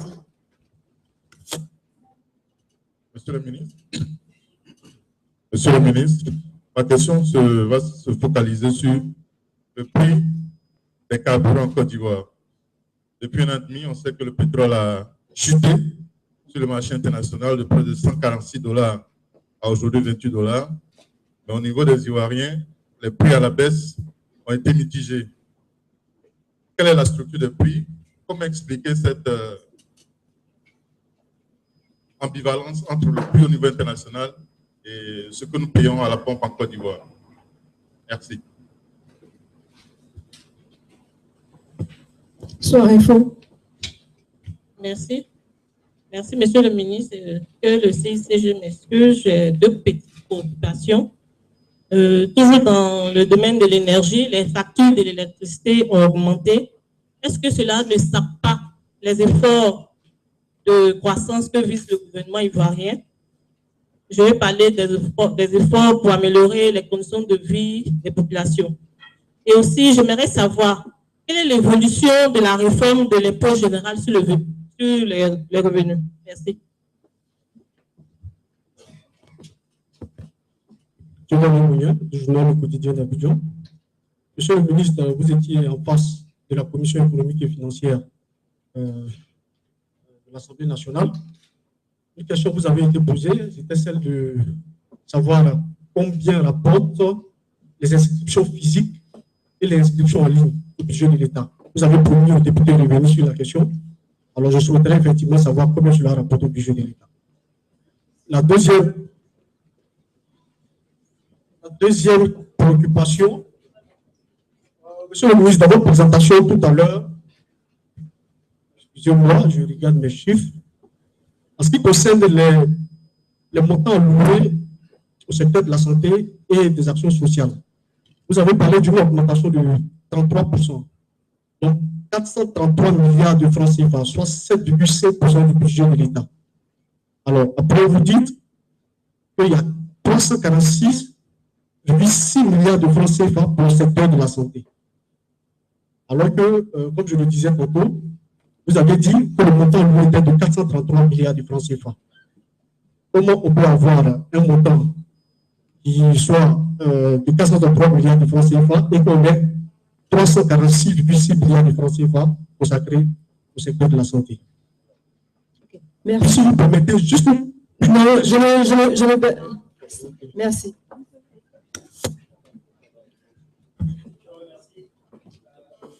Par la question posée par Africa 24 sur les prix du carburant. La première chose déjà, c'est que ce n'est pas linéaire. Le prix du gazole sur le marché, je ne parle même pas du marché en Côte d'Ivoire, hein, je parle du prix du gazole sur le marché international, ne baisse pas à la même vitesse que le prix du pétrole. Parce que c'est deux marchés qui sont complètement différents. Donc vous pouvez avoir une baisse des prix du pétrole et une hausse des prix du gasoil. Donc, c'est des marchés qui sont certes corrélés, mais qui ne marchent pas complètement de la même façon. Donc, vous ne pouvez pas dire que nous avons une baisse de 50% du prix du pétrole qui doit se traduire par une baisse de 50% du prix du gasoil.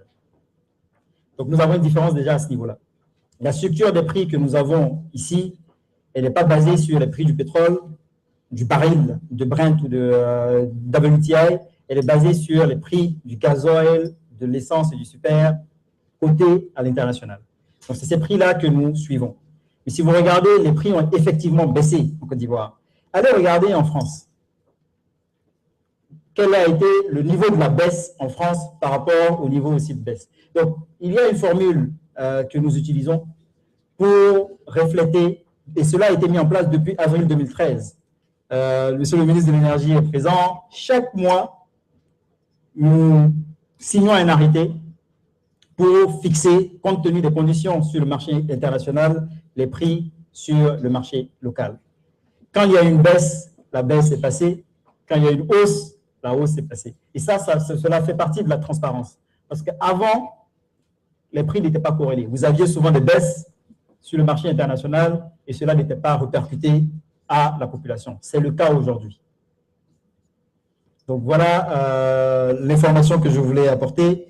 Concernant les prix de l'électricité, il faut indiquer que la réforme qui a été mise en place, c'est une question encore pour le ministre de l'Énergie. Je me permets de répondre parce que si je me trompe, monsieur le ministre pourra toujours me contredire ou apporter plus d'informations. Sur la question de l'électricité, tous les tarifs n'ont pas augmenté.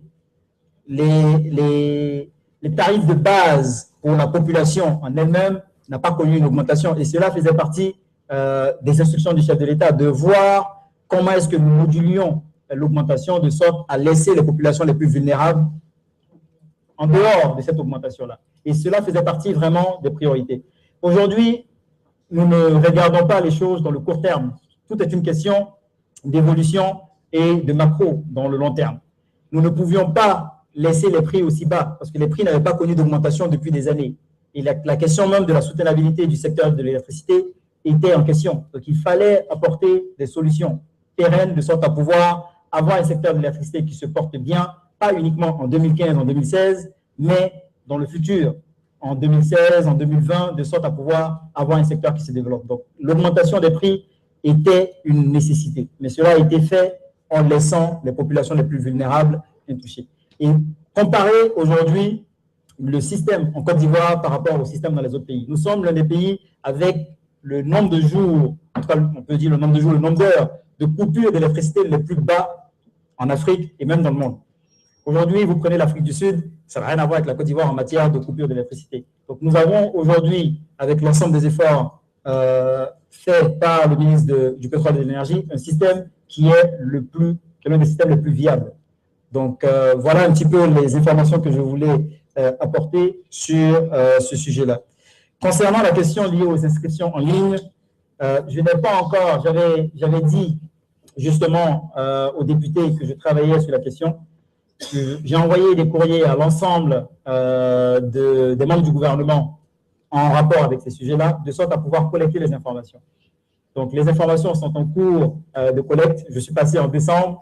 En décembre, aujourd'hui, il y a beaucoup de choses qui se sont passées.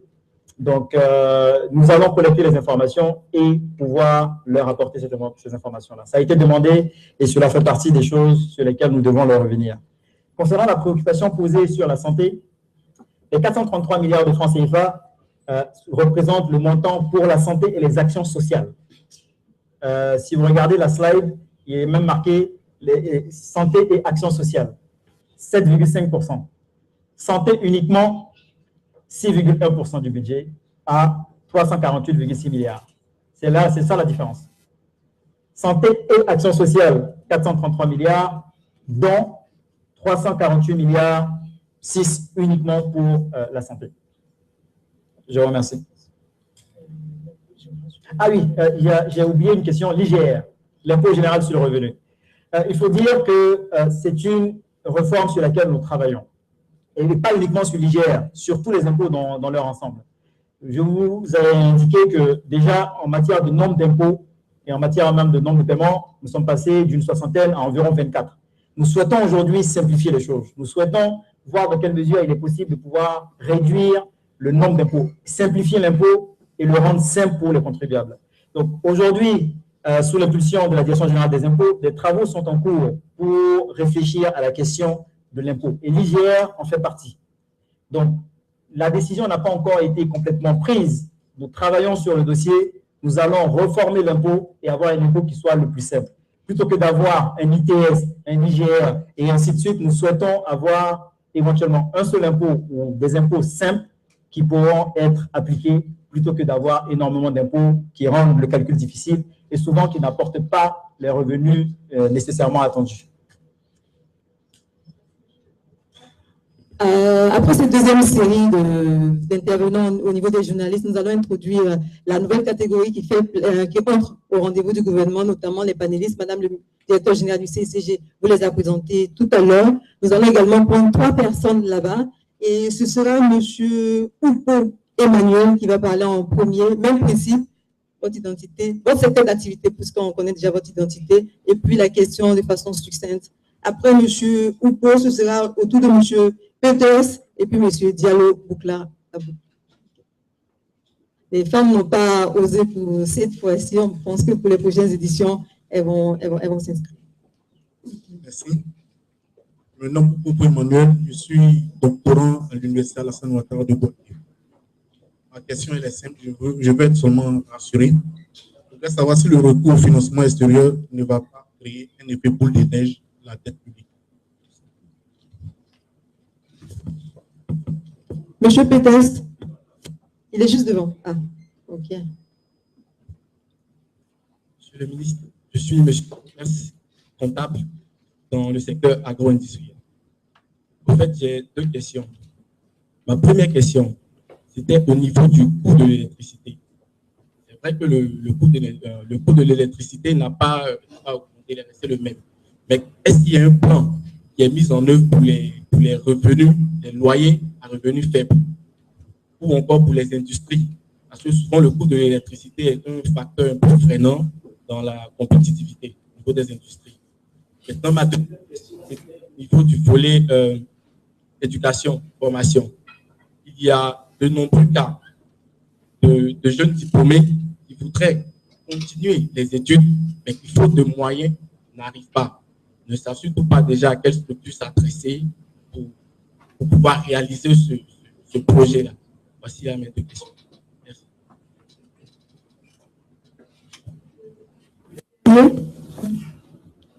Nom, prénom et secteur d'activité.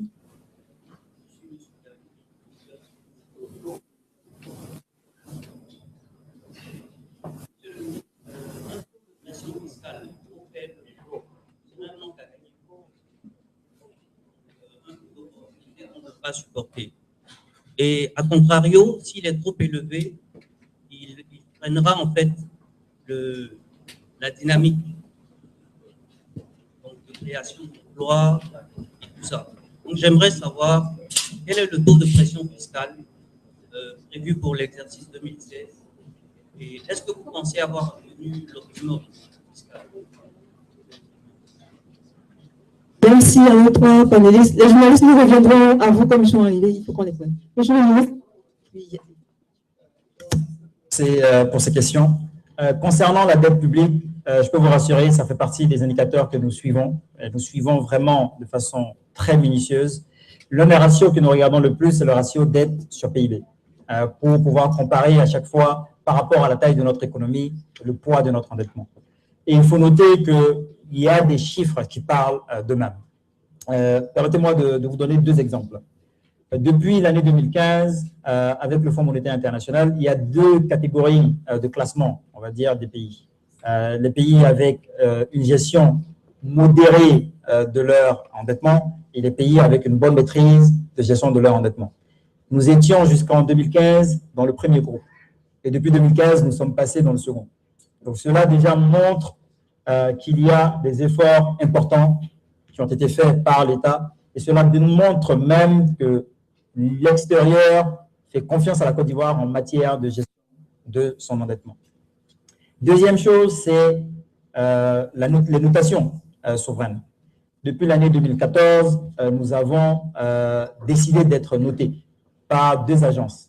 Et ces agences viennent chaque année faire des revues pour apprécier l'évolution de l'économie, l'évolution des indicateurs et ce qui a été fait. Les deux agences, unanimement, Moody's et Fitch, ont revu à la hausse la notation de la Côte d'Ivoire il y a quelques mois. C'était encore pendant le mois de novembre. Tout cela montre que nous avons un pays qui a une bonne gestion et une bonne maîtrise de la dette. Nous regardons l'ensemble des indicateurs. Nous avons un chef de l'État qui est très technique, qui regarde l'ensemble des chiffres, et bien entendu un Premier ministre aussi qui suit l'ensemble de ces éléments-là. Et le Trésor a fait un excellent travail au cours des dernières années pour que les mobilisations se fassent, mais se fassent à un coût moindre. Et vous pouvez voir nos taux et les taux auxquels nous empruntions par le passé comparé à ceux auxquels nous empruntons aujourd'hui ont beaucoup baissé à cause de cela. Et les efforts vont être poursuivis. Le ministre de l'économie est là. Nous ne faisons aucun doute sur la gestion de la dette à ce niveau-là. Concernant le coût de l'électricité, comme je l'ai indiqué, il nous fallait avoir un système qui soit le plus fiable possible. À chaque fois qu'un investisseur vient en Côte d'Ivoire, l'une des premières questions qu'il pose, c'est les questions d'accès à l'électricité. Vous ne pouvez pas avoir une industrie forte si vous n'avez pas une fourniture d'électricité qui soit de qualité. Et quand vous regardez en Côte d'Ivoire, le coût des facteurs, en tout cas au niveau électrique, est l'un des plus bas. Je n'ai plus on pourra vous les fournir. Il y a un petit tableau qui avait été fait et qui est sûrement disponible, qui comparait les prix en Côte d'Ivoire par rapport aux prix dans les autres pays. Nous avons l'un des prix les plus bas et nous avons l'une des qualités les plus fiables. Vous allez dans d'autres pays, vous avez des coupures tout le temps. Donc, vous êtes obligé d'avoir des coupes électrogènes et tout ça. En Côte d'Ivoire, vous n'avez pas ce problème-là. Et je peux vous dire que cela même rassure les investisseurs à venir investir en Côte d'Ivoire plutôt que d'aller dans d'autres pays parce que cette question-là est une question qui est essentielle. Et nous la regardons avec beaucoup d'attention. Toutefois, quand les prix sont bas et qui n'ont pas été augmentés depuis des années et que cela pose même des questions de soutenabilité, parce que nous souhaitons passer de 2000 à 4000 mégawatts, cela veut dire que pour que les personnes viennent faire des investissements, parce que c'est des investissements privés en général, ces personnes doivent être sûres que ces investissements sont viables. Donc, tout est une question de stratégie. Et la stratégie, c'est de faire en sorte qu'en volume, nous ayons les capacités nécessaires pour pouvoir développer notre industrie et nous ayons un environnement qui soit le plus attractif possible pour susciter l'investissement, pour pouvoir amener à cette capacité-là. Et le travail est fait et nous n'oublions pas les couches sociales. Le niveau n'a pas été touché à ce niveau-là et nous souhaitons pouvoir garder un œil bien précis sur l'évolution de ces facteurs-là. L'éducation. C'est comme par hasard, juste avant de venir ici, nous étions en aparté avec le ministre et avec le ministre de l'enseignement supérieur, nous avons évoqué cette question-là. Les questions d'éducation, les questions de bourse, d'études et tous ces éléments. Aujourd'hui, vous savez, nous dépensons dans le budget de l'État environ 17,7 milliards de francs CFA pour des bourses d'études, que ce soit en Côte d'Ivoire comme à l'étranger. Donc, il y a déjà des ressources qui sont mises à disposition pour justement permettre aux étudiants les plus méritants, bien entendu, de poursuivre leurs études, que ce soit en Côte d'Ivoire ou à l'étranger. Et ça, cela fait partie de la vision du chef de l'État, de pouvoir donner la chance à tout le monde, sans distinction dès l'instant où les critères de performance et de mérite sont respectés. Et nous en parlions, et nous avons convenu tous les deux que cela faisait partie des aspects sur lesquels il fallait que nous mettions un peu plus d'accent pour voir et nous assurer que tout le monde puisse effectivement en bénéficier et permettre aux populations les plus démunies et les plus compétentes de pouvoir faire les études, de pouvoir rêver. Parce qu'aujourd'hui, il est question de rêve et de pouvoir donner la chance à tout le monde. Donc, nous allons y travailler et nous avons convenu de travailler sur cette question-là. Concernant la pression fiscale, entièrement d'accord. Aujourd'hui, nous avons un taux de pression fiscale qui est en dessous de 17%. 17%, c'est la norme communautaire au niveau de l'UEMOA. Bien entendu, il faut, comme on dit, trop d'impôts tue l'impôt. Donc, nous ne souhaitons pas qu'il y ait trop d'impôts, mais nous souhaitons que tout le monde paie le juste impôt. Nous ne souhaitons pas qu'il y ait une partie des entreprises qui payent l'impôt et l'autre partie qui ne paye pas. Parce que cela crée même une inéquité dans le traitement des contribuables. Et le rôle de l'administration fiscale, l'ancien DG des impôts, monsieur le ministre, là, le rôle, c'est de nous assurer qu'il y a une équité dans le traitement des contribuables. vous ne pouvez pas développer des PME, le ministre des PME, là, on a travaillé sur la question, sans faciliter la fiscalité pour les PME. Mais nous souhaitons que la base soit la plus large possible, parce que beaucoup de personnes aujourd'hui ne payent pas l'impôt. C'est pour ça que nous avons ouvert la brèche en disant, si vous n'étiez pas déclaré avant, et que vous venez vous déclarer au plus tard le 30 avril, on ferme les yeux et on vous accepte progressivement de sorte à ce que tout le monde puisse payer l'impôt. Donc, voilà, la stratégie aujourd'hui, ce n'est pas d'augmenter les taux, c'est d'augmenter l'assiette. De sorte à ce que ce ne soient pas les mêmes qui payent toujours, mais que ce soit les autres qui ne payaient pas avant qui payent. Donc, mais la stratégie, c'est de passer quand même au-delà des 17% en faisant ce travail-là. Aujourd'hui, nous sommes environ à 16,4%. Merci. Série de questions au niveau des journalistes et ce sera tout. Nous commençons par Fraternité Matin, M. David Ya, sera suivi par le mandat Benjamin Soro et enfin Bloomberg, Monnier Olivier. Monsieur le ministre, j'ai deux petites questions. La première concerne les impôts. Nous avons constaté que le budget est en hausse et vous disiez tout à l'heure que les ressources intérieures rapporteront 83,9%. Nous avons aussi constaté récemment que la DGI n'a pas pu atteindre les objectifs. D'abord, votre commentaire, qu'est-ce qui s'est passé? Et ensuite, vous demandez, est-ce que ce n'est pas un signal à prendre en compte? Est-ce que ce n'est pas un signal à prendre en compte? Alors, la seconde question porte sur la CIE. Les factures d'électricité sont devenues un vecteur important de collecte d'impôts par des taxes diverses, au point même que lorsqu'on fait nos calculs, cela représente parfois autour de 20, voire peut-être 30% de ce que nous payons. Est-ce que cela n'alourdit pas la charge des ménages? Parce que finalement, on nous oblige à payer quelque chose maintenant, parce qu'on est censé payer l'électricité. Mais en alourdissant ainsi, on aurait de payer à la fois l'électricité et, je veux dire, les impôts. Ça, c'est la première chose. La deuxième chose, c'est que lorsque... Vous avez deux questions? Oui, bien sûr, c'est la suite de cette question. Allez-y. Si vous me laissez, j'aurais fini. OK. C'est qu'en cas de dépassement de la date limite, il y a une pénalité. Et la pénalité est appliquée aussi, bien sûr, la consommation d'électricité que sur les taxes qui sont collectées à partir de la facture. Tout à l'heure, vous disiez que vous voulez qu'on paye le juste impôt. Est-ce qu'on ne peut pas payer plus qu'il ne faut aux contribuables qui auraient de payer des pénalités sur les taxes? Merci.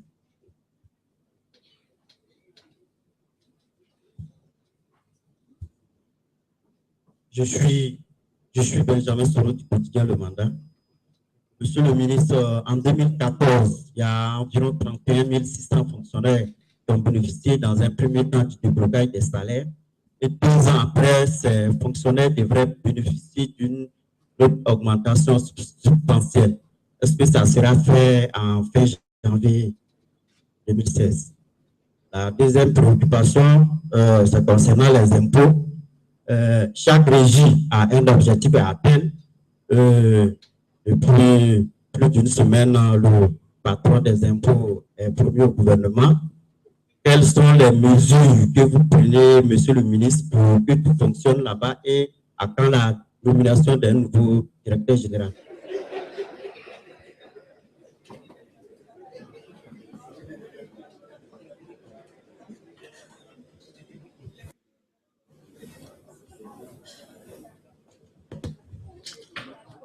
Le dernier, oui. Bonjour, monsieur le ministre. Je suis Olivier Monnier de l'agence Bloomberg. J'ai deux questions. Je vais essayer d'être. La première question, c'est à propos du cacao.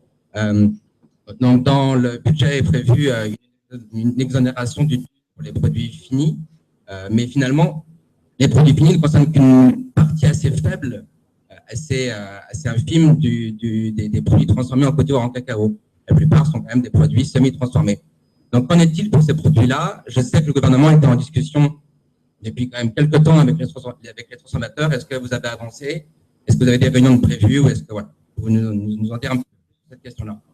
La deuxième question, c'est sur la croissance pour 2016. Vous êtes très optimiste avec une croissance prévue à près de 10%. Tout le monde est d'ailleurs très optimiste sur la Côte d'Ivoire dans un contexte global où l'économie est plutôt en ralentissement. Est-ce que vous ne craignez pas qu'à un moment ou à un autre, le ralentissement de l'économie mondiale ait un impact sur la Côte d'Ivoire et sur quel secteur, en particulier, quel secteur pourrait être touché s'il y a effectivement à un moment ou à un autre un impact du ralentissement de l'économie mondiale?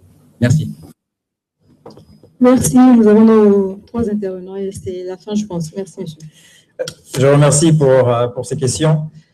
Concernant les objectifs de la Direction générale des impôts, si l'on compare par rapport à l'année 2014, nous sommes en hausse par rapport à l'année 2014 de plus de 10%. Par rapport au taux, à la prévision prévue en 2015, nous sommes aujourd'hui environ à 98% de taux de réalisation. Honnêtement, quand je regarde l'évolution par rapport à 2014, quand je regarde le taux de... Parce que vous savez, le budget, c'est une prévision. c'est une prévision. Finir à 98%, honnêtement, je le félicite pour le travail qu'ils ont fait. Et lorsque je mets la douane et les impôts ensemble, je suis en hausse, le budget est en hausse, en tout cas au niveau des recettes fiscales, nous sommes en hausse de l'ordre de 15% par rapport à l'année 2014. Et par rapport aux objectifs prévus en 2015, nous sommes à un taux d'exécution, douane et impôts ensemble, de l'ordre entre 102 et environ de 102%. Donc nous avons dépassé les objectifs de recettes, douane et impôts ensemble. Les régies, nous les voyons comme étant un tout. C'est pour ça que dans la présentation des recettes, nous n'avons pas mis DGI d'un côté, DG de l'autre. Nous voyons le tout comme étant un tout. Et je voulais encore féliciter les impôts et la douane et aussi le Trésor pour l'important travail qui a été fait au cours de l'année 2015 pour l'atteinte des objectifs, parce que les objectifs, nous les avons atteints. Concernant la CIE, faut que je regarde ma facture aussi. Hein. Mais il faut que je regarde aussi ma facture d'électricité.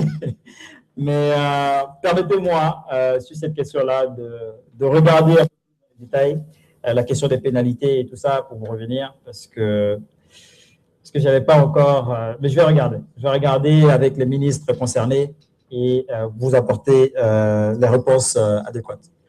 On fera un retour via les services de communication sur cette préoccupation. Concernant le déblocage des salaires, là, je peux vous dire que toutes les dispositions sont prises pour que les choses se passent dorénavant selon les textes. Et cela faisait partie des engagements du chef de l'État, de dire nous débloquons les salaires qui n'ont pas été débloqués depuis des années, mais dorénavant, nous respectons en même temps les textes en vigueur. Donc, les textes en vigueur prévoient que chaque 2 ans, il y ait un aménagement qui soit fait au niveau des salaires des fonctionnaires. Et cela est prévu dans le budget 2016. Donc, les fonctionnaires ne doivent pas se faire de soucis. Ce qui s'est passé par le passé ne se répétera pas. Les textes seront appliqués selon la volonté du chef de l'État qui est de faire en sorte que nous respections et nous permettons aux fonctionnaires de travailler dans de bonnes conditions. Les dispositions sont prises au niveau budgétaire pour que ce soit le cas. Concernant la Direction générale des impôts, elle se porte bien. Nous n'avons pas encore nommé le directeur général.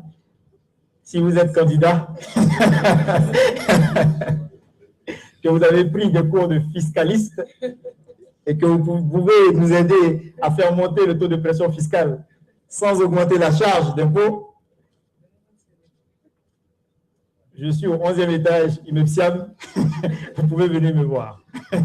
Mais nous n'avons pas encore procédé à la nomination, mais cela se fera.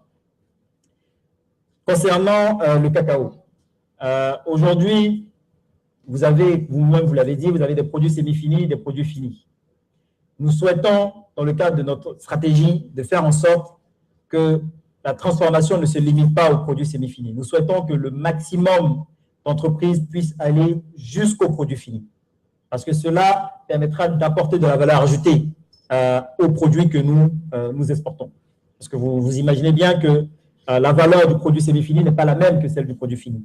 Et dans la stratégie de développement de la Côte d'Ivoire, nous souhaitons exporter des produits à forte valeur ajoutée. C'est pour ça que nous avons commencé par cela, en disant nous exonérons totalement tous les produits finis pour inciter le secteur privé à aller jusqu'au bout de la transformation. Donc, et cela fait partie de notre stratégie. Nous souhaitons qu'ils aillent plus loin. Pourquoi s'arrêter aux produits semi-finis et l'envoyer à l'étranger, aller le rendre fini, payer les taxes là-bas? Pourquoi est-ce que vous ne le faites pas ici en même temps, créer des emplois et ainsi de suite? Donc, cela fait partie d'une stratégie. Pour le moment, nous sommes aux produits finis. Les discussions sont toujours en cours pour voir sur les produits intermédiaires ce qui peut être fait. Mais pour le moment, nous sommes sur les produits finis et nous allons voir ensuite quels sont les aménagements éventuels à apporter. Concernant la morosité éventuelle au niveau des économies mondiales, de l'économie mondiale, nous regardons de très près ce qui se fait et ce qui se passe. Et bien entendu, nous allons en tenir compte. Aujourd'hui, par exemple, vous prenez le pétrole. Les prix du pétrole sont bas et n'arrêtent pas de baisser. Vous pouvez comprendre que pour des pays qui sont nets exportateurs de pétrole, ça a un impact important sur leur budget et aussi sur leur croissance, leur économie. En Côte d'Ivoire, par exemple, nous sommes nets importateurs. Donc, cette morosité qui se passe au niveau mondial sur ce secteur-là, souvent a des effets positifs en ce qui concerne.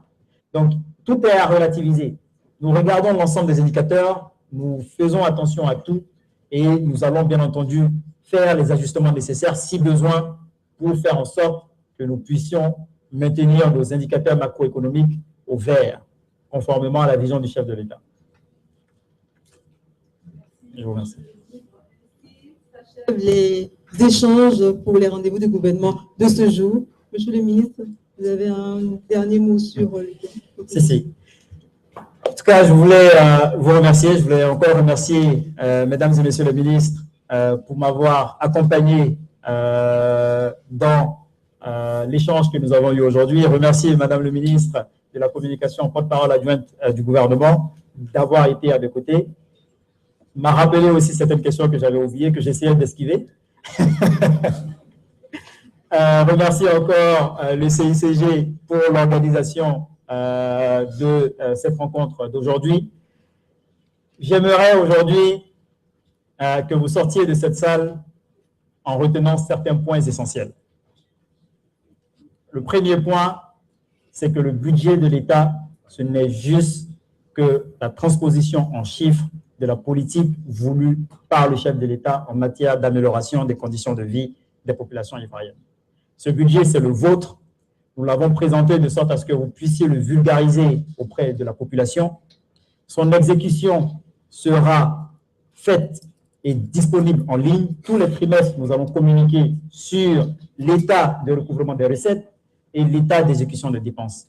Nous allons communiquer sur l'ensemble des marchés et des passations de marché, de sorte à ce que vous puissiez vous l'approprier.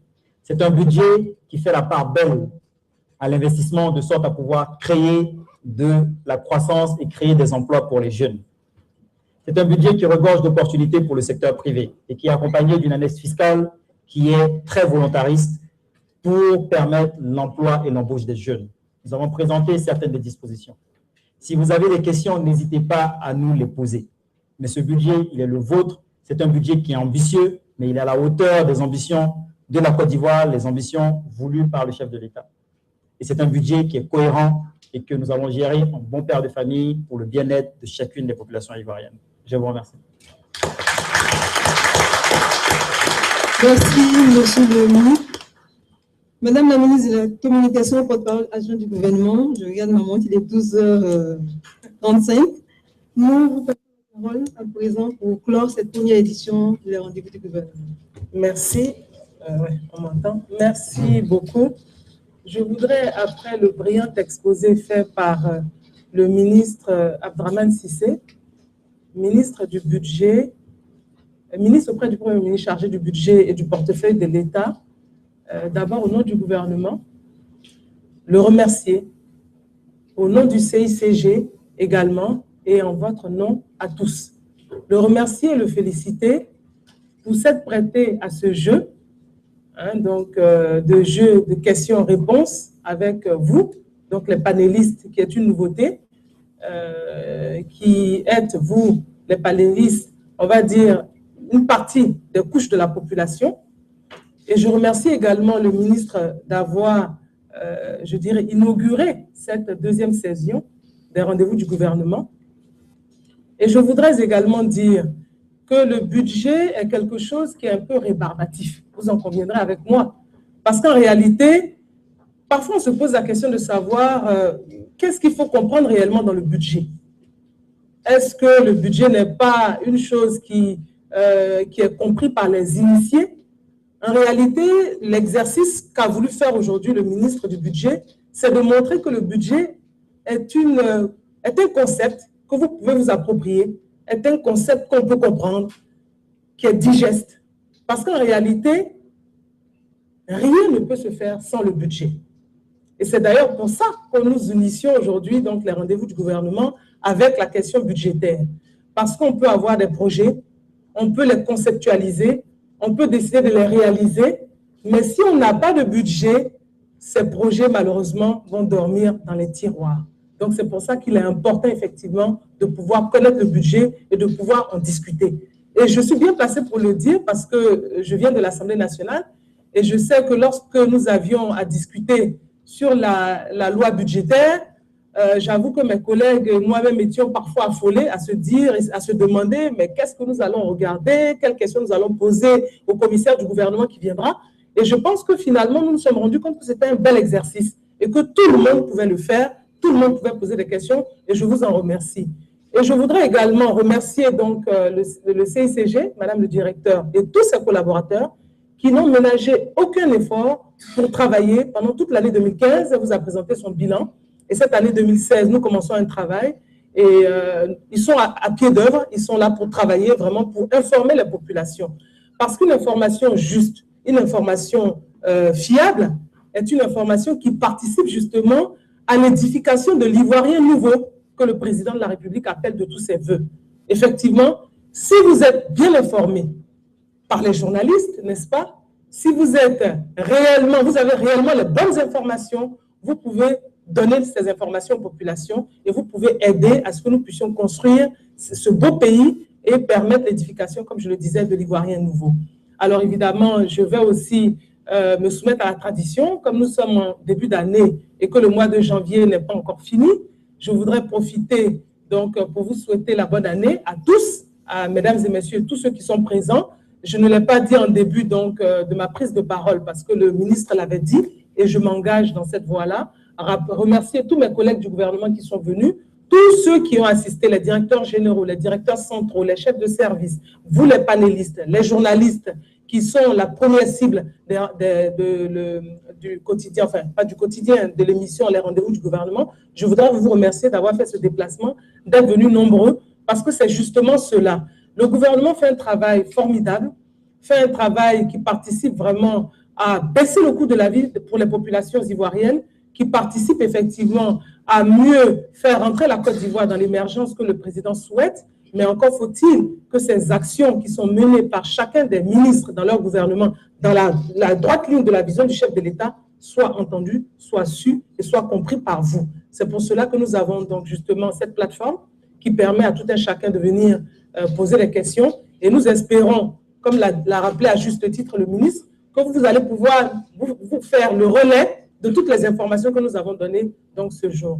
Je voudrais encore une fois de plus vous remercier et donc souhaiter un plein succès à cette nouvelle édition et plein de belles questions encore pour toujours remonter plus haut le niveau effectivement de cette plateforme intéressante et très enrichissante pour le gouvernement. Je vous remercie.